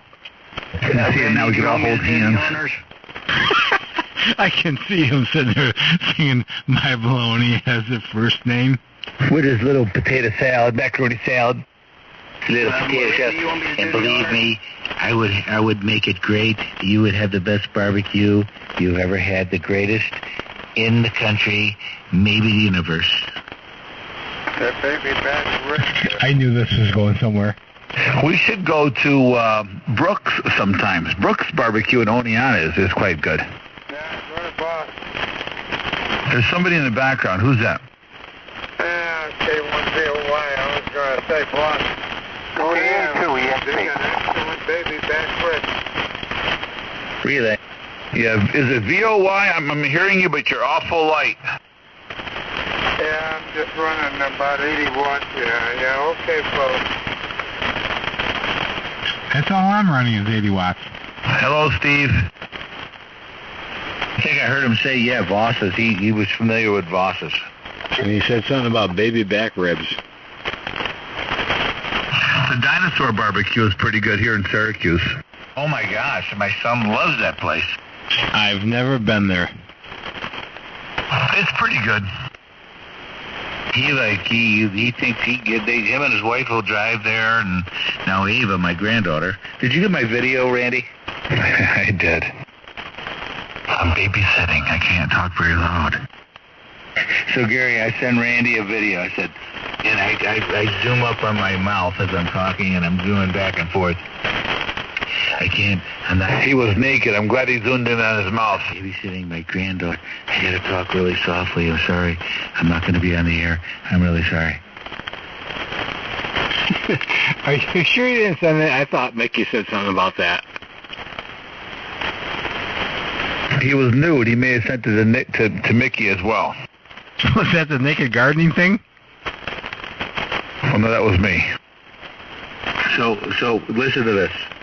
So this morning, unfortunately, my my stepbrother's wife passed away of cancer. So, I'm taking my dad. I called him up. I said, Dad, make sure you wear a jacket. It's going to be cold. It's rainy. And the burial site's literally just a half mile down the road from where my dad is. So we would go to the church. I didn't go to the service, but I waited, and I went, followed procession. We went to the cemetery. So my dad gets out of the car, and he's got a sweater on. He's got a sweater on like it's 50, 60 degrees, maybe 70 degrees. I said, Dad, what are you doing? How come you don't have a jacket on? Yeah, I'm freezing. I can't believe how cold it is. It's dead. Seriously, you don't. So I had this Matrix jacket on, so now I gave him my jacket. Now I'm freezing my ass off.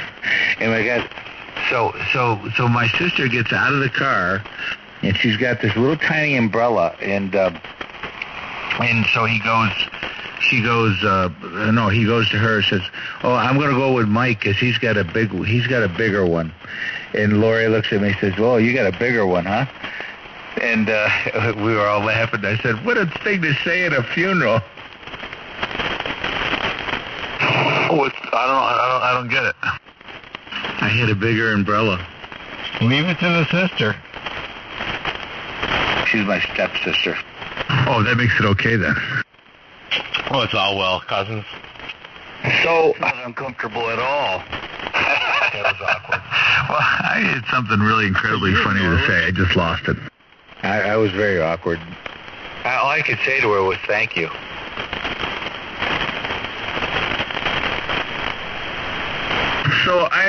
So I was out this weekend. 2 weekends ago. It was naked gardening weekend. So I went out back, and I stripped, and I was naked. And Michelle comes over next door. She comes over. She goes, hey, what's up? I said, well, just, fulfilling the dream. And she goes, where's Mo? I said, well, she's inside, but she won't come outside naked. So she says, well, okay, well, how about if I get naked? I said, fine, sure. I need somebody else to till the land. So next thing you know, we're out there naked, she and I. And Maureen comes out with all of her clothes on. I think I felt kind of awkward. Now, Gary. No comment. Serious? That'll give you a lineless tan. Okay, so what I want to know is, were there video cameras up? Well, I'm sure there's a video. I know Maureen took a picture from inside the house. I don't believe you. Do not believe you. I am not a believer, brother. I don't have faith for that. Well, let me tell you something. I can definitely present a picture. Is that right? Yeah. You can present a story. Don't go there, Mike. Pictures to prove it. I can back that up. I don't know if you want to see Michelle naked. Well, Michelle is a nice name. That's all I can say. Me, on the other hand, I got a body of Adonis, but I'm not so sure that, that you want to see Michelle naked. Well, I know I'd rather see Michelle naked than you. I don't know, the way you were feeling me up that one day you were hugging up on me, I kind of wonder about that, Mike. That's why I'm saying I'd rather see Michelle naked than you. After I had that hug, I said, okay, forget about it. Oh, God. Oh, that's what I was going to... Okay, I just came back to me. I have a message from Ray. Hold on then. 2 Echo Whiskey Mike on the 20. W2MUR. Ladies and gentlemen, we have a message from Ray. We're going to relay a message from Raymond. So I was going to wait for 20 to identify, but anyway, 19 is okay. KB2ZVP. Mike, just so you know, Ray wants his money back for that fuel pump. Oh, my gosh. It didn't work? It did not work. I told him, he called me and I said, make sure guy checks to make sure that that's a correct pump. So it was the correct pump and it just mechanically, electrically didn't work? Zero fuel pressure. The car wouldn't even run with it. Was it the correct pump? Yep. Well, he only held on to that thing for 2 years. Well, I mean, I think you should warranty it for him. Yeah, I'm going to go back to my company and get that warranted. I wish you would. I'm going to go back to Spectre Premium. Hey, listen, guys, I diverted a pump. What was supposed to be for a customer, but I diverted a pump to this amateur radio guy, and now it doesn't work. Could you give me another one? Because I had to hear about it, I can tell you that. Oh, my gosh, he's got to hate my guts. He didn't even say anything to me about it today when I called him. Well, he wouldn't. He wouldn't. He would tell me all about it, but not you. Was he pissed? He was a little bit irate. Oh, I'm sorry, Ray. I'm sorry. I said I would, if I were you, Ray, of course, me being the smart ass that I am with Ray, I said, well, that SOB, I would just march right over there to him and tell him I want my money back. Well, how much did it cost him to do it? The guy had on the lift, and then the guy put the proper pump in it. And I think the pump was like $300 or something. Oh, I sent him $300. No, do not send. No, don't be a fool. Send me $300 and tell Ray you sent it to me on his behalf. Now that would be funny. Yeah, I'm going to send him $3, and I'll say the other 297 are on the way. We can just make a story up. That's all. We'll just go with the story. So what do you want to make up? Just tell him you sent me the money for the installation. I will. That's great. We'll go with that. I'll say that Gary chipped in and Bruce chipped in and Carl chipped in. A couple guys chipped in. I concur.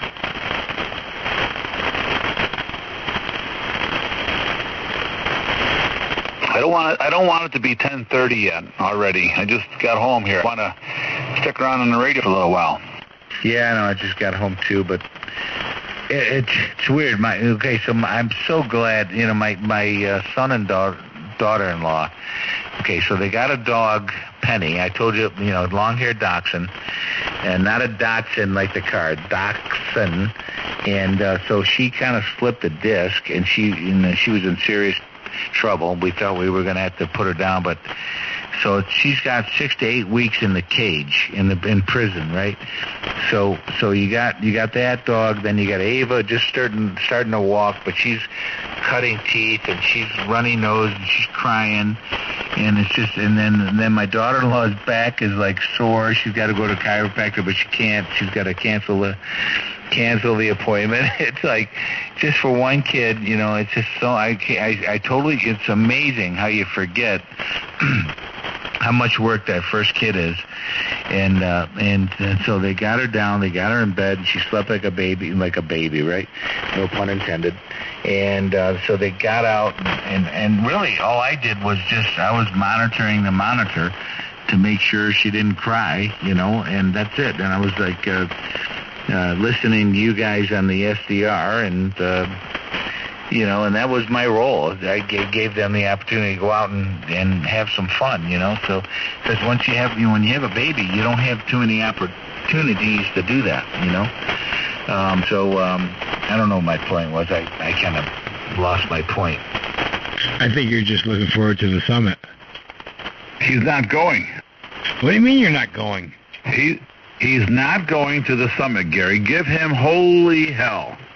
What the hell? Yeah, well, it's Father's Day. My kids are going to want me to be with them on Father's Day. We'll probably take the boat out the lake. It's already planned.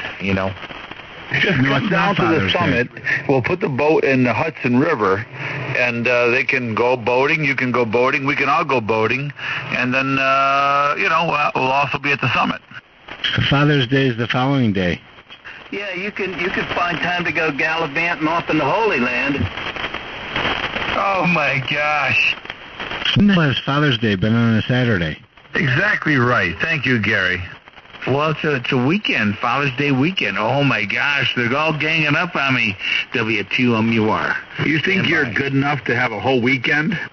You guys are breaking up. Oh man, these solar storms. I can't hear anybody. Ray was right. Those 7610s do get overloaded. And I have my digital selector on. And what people don't realize now, I'm going to pull a Ray. What's his address? Everybody listening out there, I want you to listen to me. Okay? Okay, are you listening? Turn the volume up. Okay, so when you're running your digital selector on the 7610, make sure you press the menu and you hold the digital select on button for 2 seconds until it beeps. Then it will center the pre-select, the digital select on the frequency that you're running. Don't forget to do that, okay? I hope you're listening to what I say. You know what, Gary? You're right. When we were doing the bottling the wine that day, that was a lot of fun. You're right. That was indeed. Were you guys talking over me? Were you talking? I'm gonna turn my 7300 so I can hear you guys when you're talking over me. That would be the best thing you could do. Prius, come go kick my butt. Hey, Hogan Zero's on roll out. Bye. See y'all later. WAA2ES. I see nothing. Oh, yeah, sure. We're going to come by. Hey, Far Out. I love that show. Far Out? Yeah, well, I lived in a hippie commune for a year once. Oh, good for you. I've always wanted to. Hey, refresh my memory. What was Far Out? I remember that show, but I don't remember who was in it. Goldie Hawn. Are we having fun yet? Roland Martin's laughing. Are we having Goldie Hawn? I thought she was on Laughing. That's what I said. Roland Martin's laughing. Pay attention, will you? I know, I missed it. You faded QSB on that one. To me? For us, you're QSBing. You're a QS buzzer. Anyway, I'm going to go watch Hogan. 73 guys. We'll see you tomorrow. WA2E. Good night, Doc. 73. Doc's gone back to Starlock 13. Oh, wow. Hogan's Heroes is on, Doc? Yes, sir. Wow, that's at 10:30 at night, Hogan's Heroes. I used to watch that at 4:30 in the afternoon when I got home from school.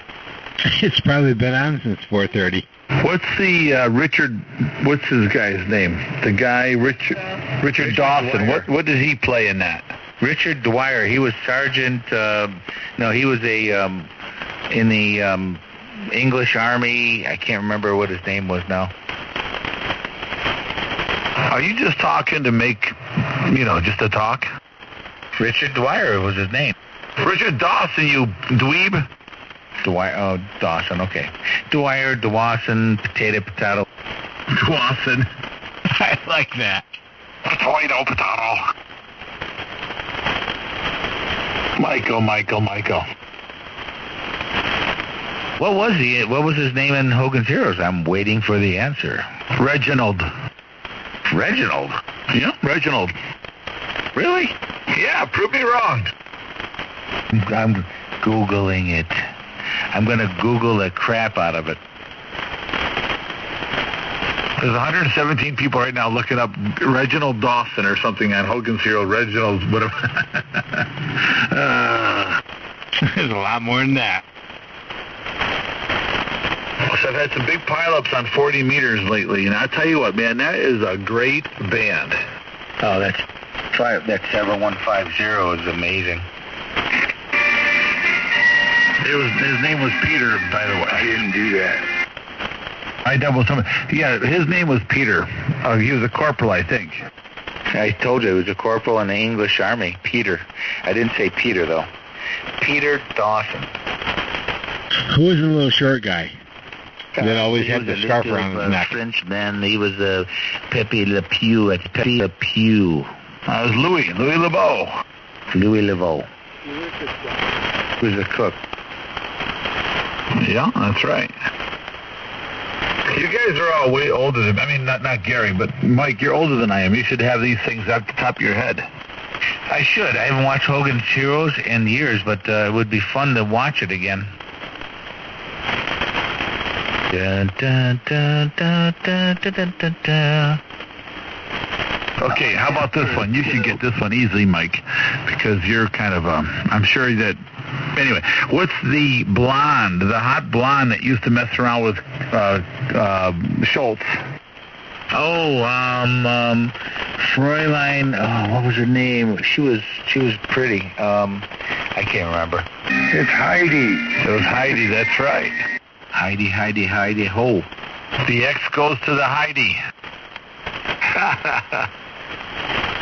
Was she Frau or Fräulein? Fräulein Heidi. KB2ZVP at the bottom. And 2 Echo Whiskey Mickey. WA3, I'm gone. Goodbye. I'm going to turn the radio off. Good night, Doc. Doc, it sounds like the forum broadcast coming in 40 meters. Fräulein, KD1MW, signing out, 7-3. Hey, how's Jane doing out there in Italy? Good, they made it back to Rome. And she was roaming around Rome today.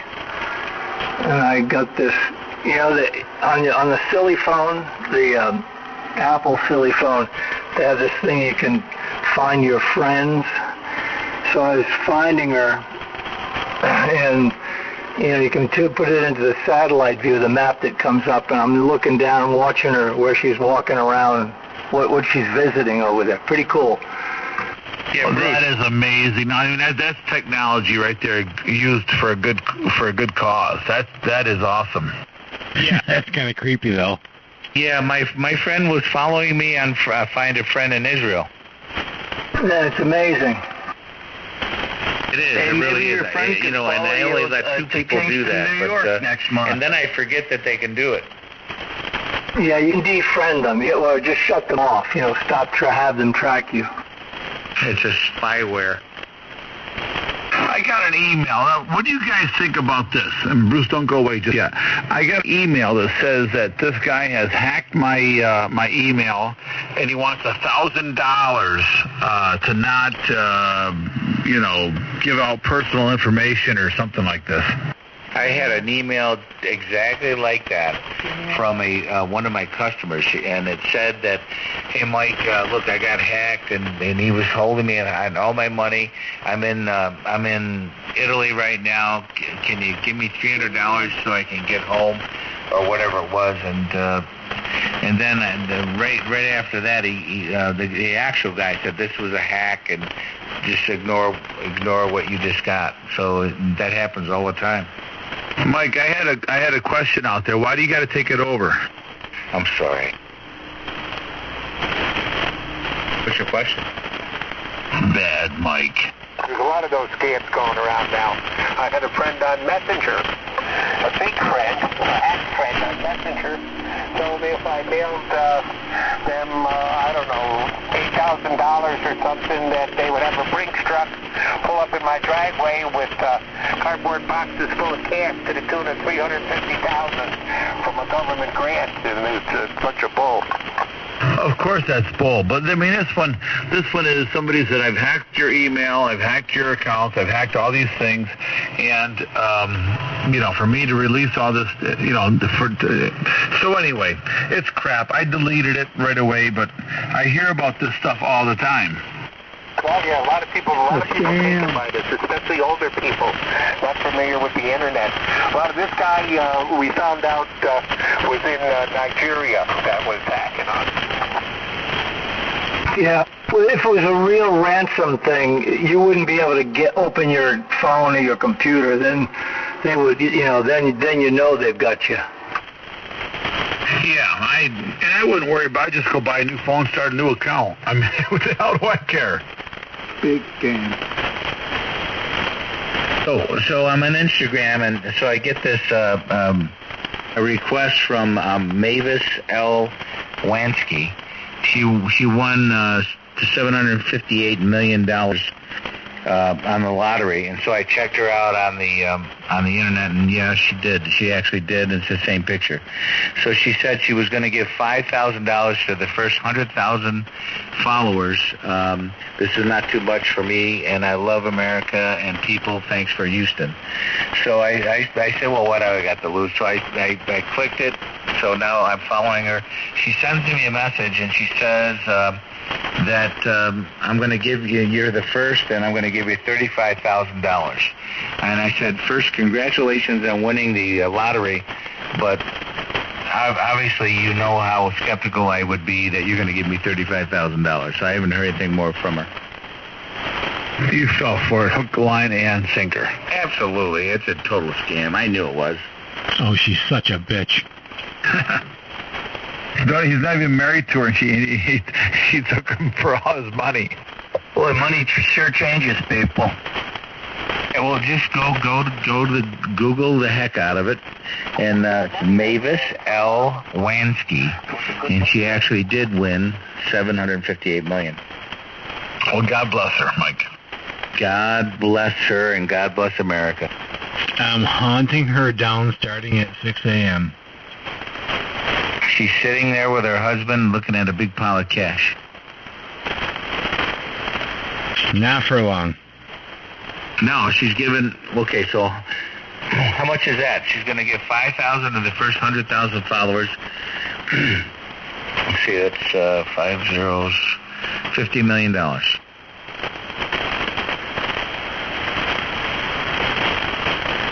I'm going to get a bigger boat.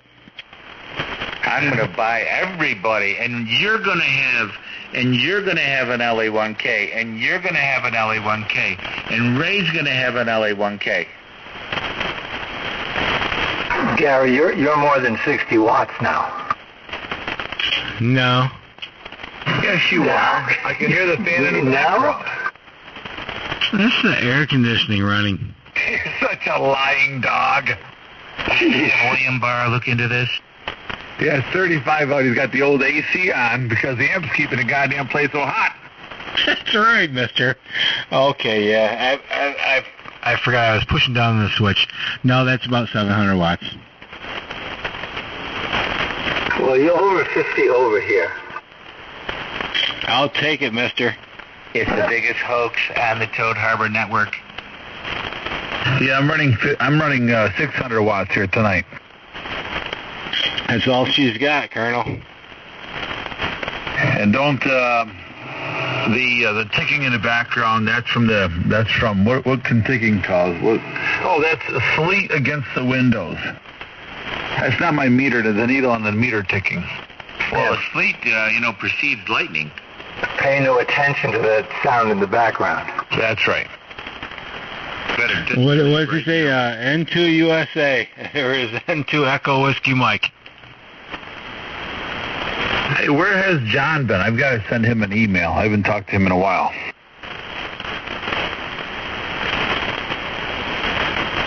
He's probably listening. USA talking about. Jeff, if you're out there, e-cars. Let's run the e-cars. All right, hold on, Randy. I'm gonna take a picture of my meter as I'm transmitting. Okay, let's send it over. Never mind a picture. Send the video. I don't know if I can get that fancy. I want video evidence.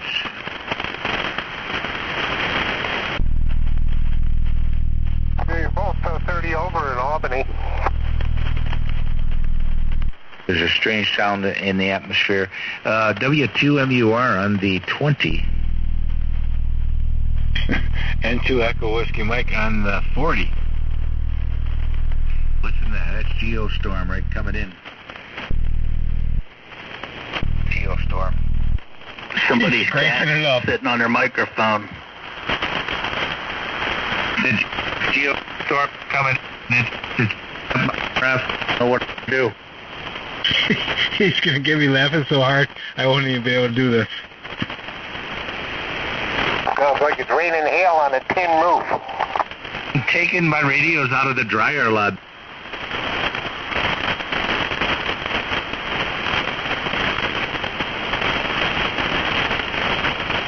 I'm operating in the dryer right now. I've got everything shut up in the dryer. My D104's on the top, and I've got a little bench in front of the dryer, 220, paralleled into my amplifier on the dryer.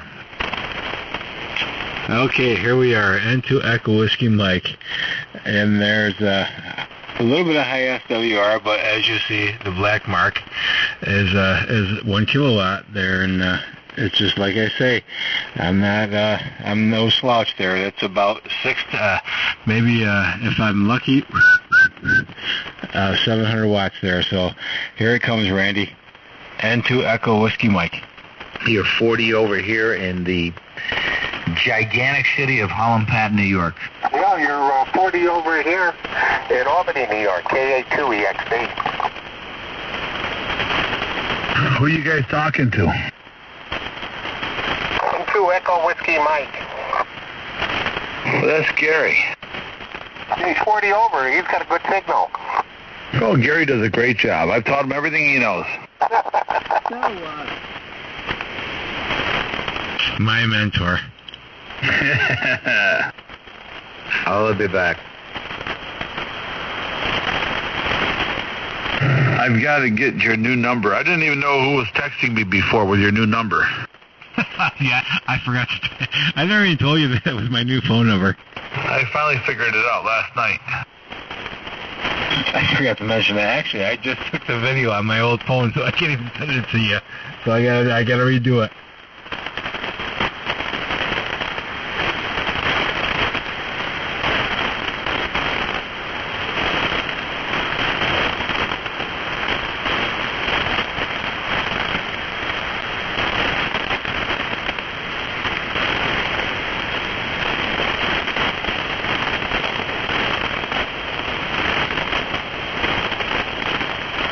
There we go. Okay, I got mine sent to you. Now my battery's dead on the other phone. Go figure. Go figure. Anyway, so I heard somebody out in the background. Who else was trying to get in there? Go ahead.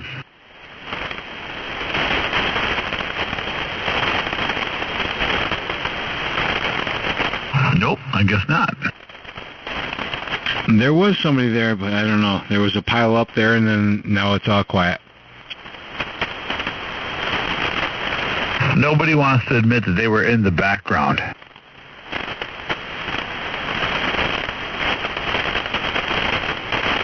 So I've been working on 40 meters a little bit lately, and I get a big pile up going and get a whole bunch of people coming, and then I say I've got to get going. I've got to get to the 160 to the world famous Toad Harbor Net.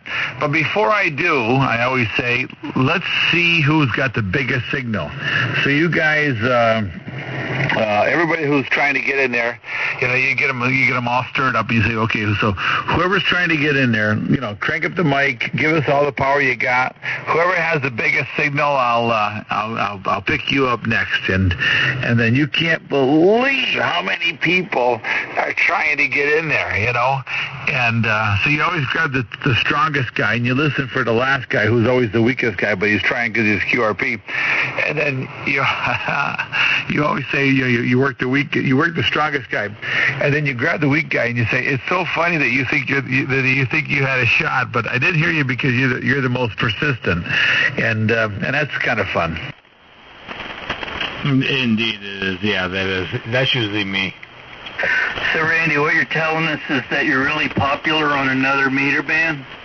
Yeah, well, no, I'm not popular, but at the minute, maybe, just because I'm calling CQ, and everybody's been dying to work somebody on the band, so, that's all. Did you make up did you tell him that Toad Harbor was an autonomous region and that you had your own special call sign and everything? No, I didn't lie at all. No, I just tell them I'm in Toad Harbor, and it's just a little area north of Syracuse, and you'd be surprised at how many people know about the Toad Harbor Net and how many people listen to the Toad Harbor Net. And actually, quite a few have said thank you because you've helped me fix my audio. Yeah, well, if you would just talk about the Toad Harbor Net once in a while, maybe more people would know about it. That's right. I should bring that up once in a while. And I'm happy to report, by the way, thanks for bringing it up, Russ. I would have brought it up on my own, but we overnighted T-shirts from last year, and the person who gets the first 2019 Toad Harbor T-shirt is Rob Sherwood, and we had to send it to his hotel, so he'll have it for his presentation. Do you have a Facebook page that's the Toad Harbor Net, over? Yes, we do, over. Okay, I'm going to have to check it out. Check it out. Now, everybody stand by a second. There was somebody else trying to get in there. Who's this trying to get in? JD2, Hotel Kilo Tango. I know there's a 2 in there. Go ahead. Kilo Delta 2, Hotel Kilo Tango. Gotcha. Yeah, KD2 HKT, right? Roger that. So what's happening? What's going on? My name is Mike, and we're located in just north of Utica, New York. You're such an ass. That's actually my old call, and if you look up on QRZ, it will come up to my address. It does, Holland Patton. So stand by. There was you're such a jerk. That was a good one, though. Okay, so who else was in there? Because I heard a couple people. Yeah, the Papa 9 what?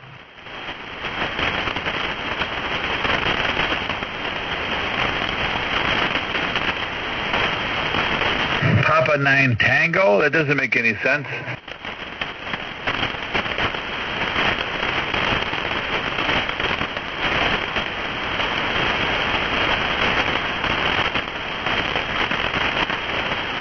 What is this? Gary, what's he saying?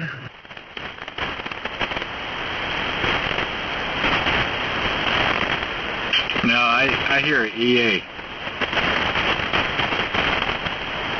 You got a hell of an antenna going there, Randy, if you can hear him. I'm hearing nothing over here in Albany. I hear EA8.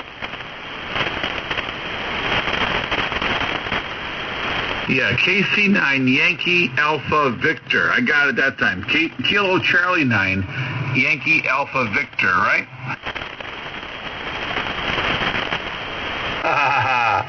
Oh, very, very good, David. How are you tonight?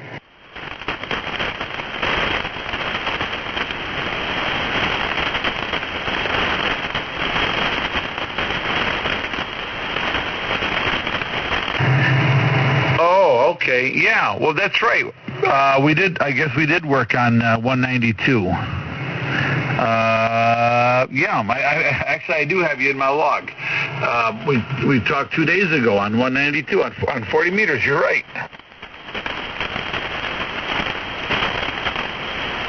Woohoo! I hear nothing. Okay, well, you're doing a good job, and I've got you in here. I know you worked in the Toad Harbor Net before too. Stand by 1 second. Let's see who hears David. Anybody else is copying David out there in Elkhart, Indiana? He's light.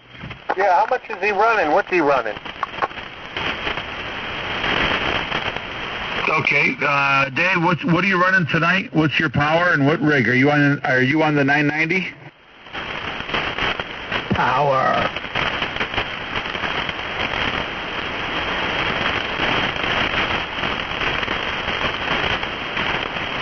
Okay, very good. He's got an inverted L for 160, and he's got an A11H and a 990. is embarrassing. You're hearing all of that. I'm hearing nothing.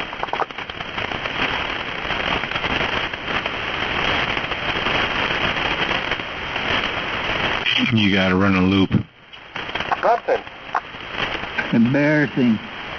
You got to have a loop. We got a half wave at 60 feet. You got to have a loop at 80. Dave, are you hearing the guys are talking about you?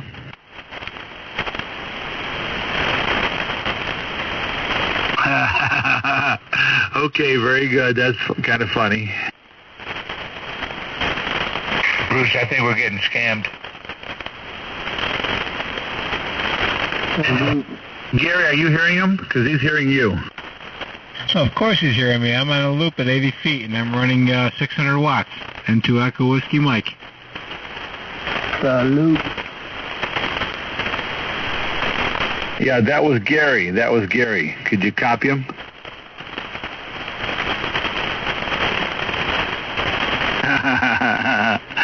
Oh, I so hope he heard that. No, he dropped right down that time. He was about a 3-3 here. He mentioned something about a barrel.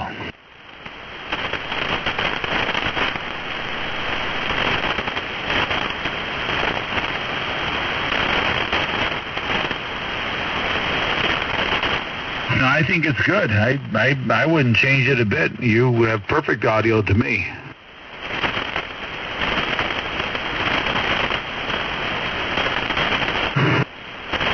Yeah, okay.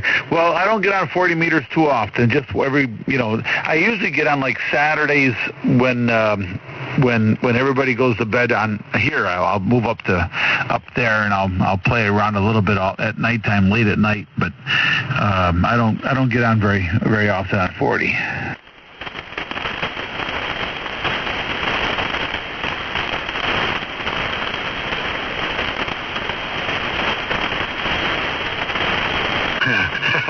Okay, well, that was fun.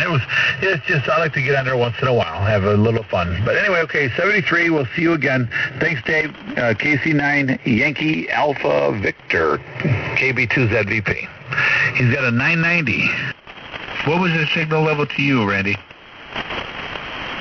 Well, I'm running attenuation. What do I got? I have a 12 dB of attenuation. He was like a 4 or 5. But that's, it's against a 0. Oh, that's amazing. He was only like a 1-1 here. I could just hear some scratchings. That's about it. What was I when I was running 5 watts? Well, you weren't as strong as he was. He's stronger than you were. But we're running 5 watts. I mean, you sound like you were out in East Bejesus. I've got 12. Go back to 12 watts right now. Yeah, I was copying Mike at 5 watts, but not the 9 guy. Yeah, go back to 5 watts.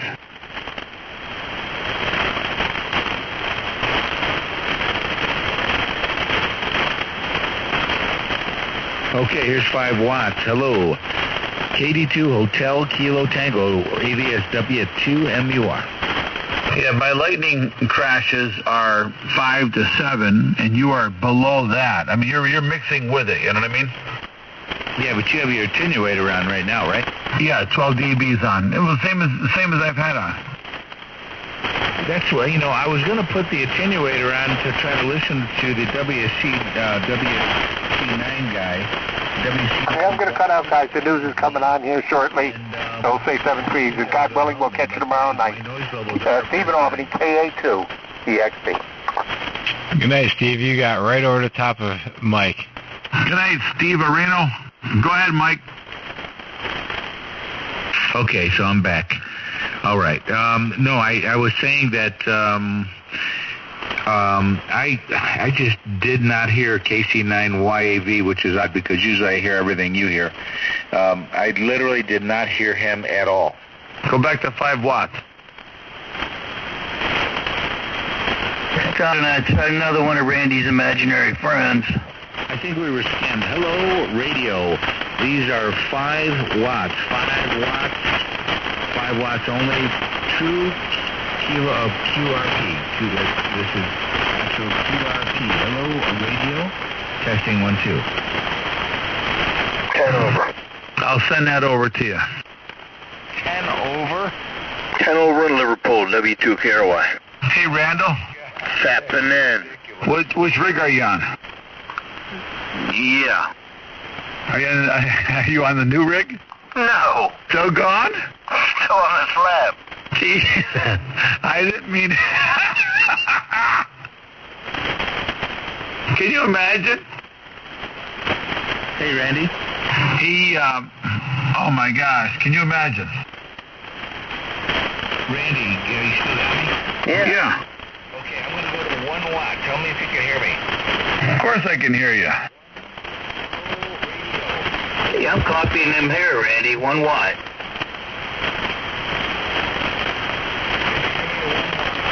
Yeah, Dave said he copies you out there in Elkhart, Indiana.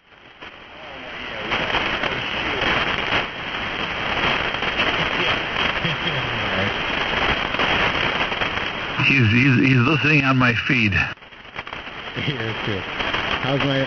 This is 1 watt, Randy. You're awesome.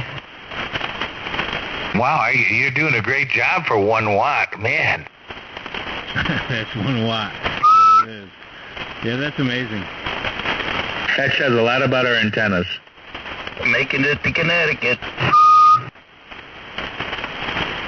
I'm going to see what 1 watt drives the amp. I'm not sure.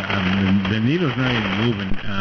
Okay, yeah, I guess 1 watt pushes up to like 50, I think. Yay. I'm trying to turn my power down to 1 watt, but nope,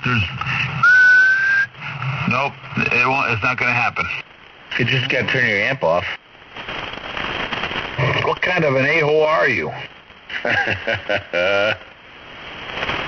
Seriously, you actually turned off your amp? Oh, absolutely. You guys are sick.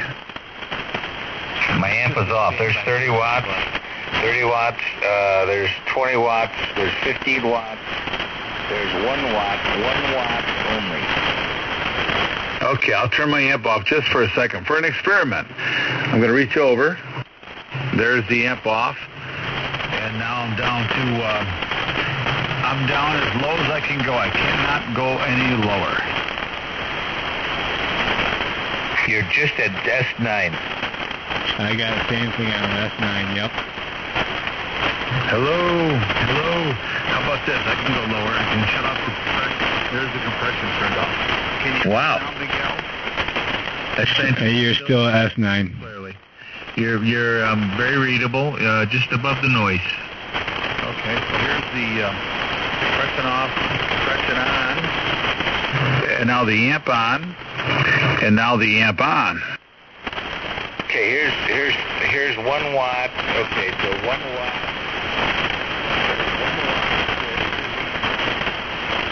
On now. There's the amp on. Hello, radio. Pretty significant difference. So basically it's at 10 watts, I would imagine, right? 1 watt really is about 10 watts. I think it's more than that, probably. It makes a big difference. When you went from 1 watt to the amp on, that was pretty significant. That's going to be way more difference than mine. You know, my amp you can run 175 watts into, and yours, if you put 175 watts into it, you're going to send it back to Paul. That's a low drive amp. Mine's not. Okay, so I'm with 1 watt into this amplifier. I'm producing almost 9 watts. 9 watts. What? Seriously? Yep, only 9 watts. I'm looking right at it. 9 watts. Switch it to FM and put a 1 watt carrier into it.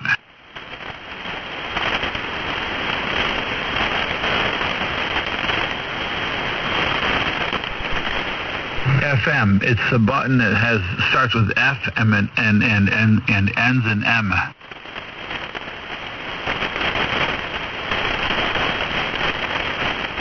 He's going to look for that for a while, Gary.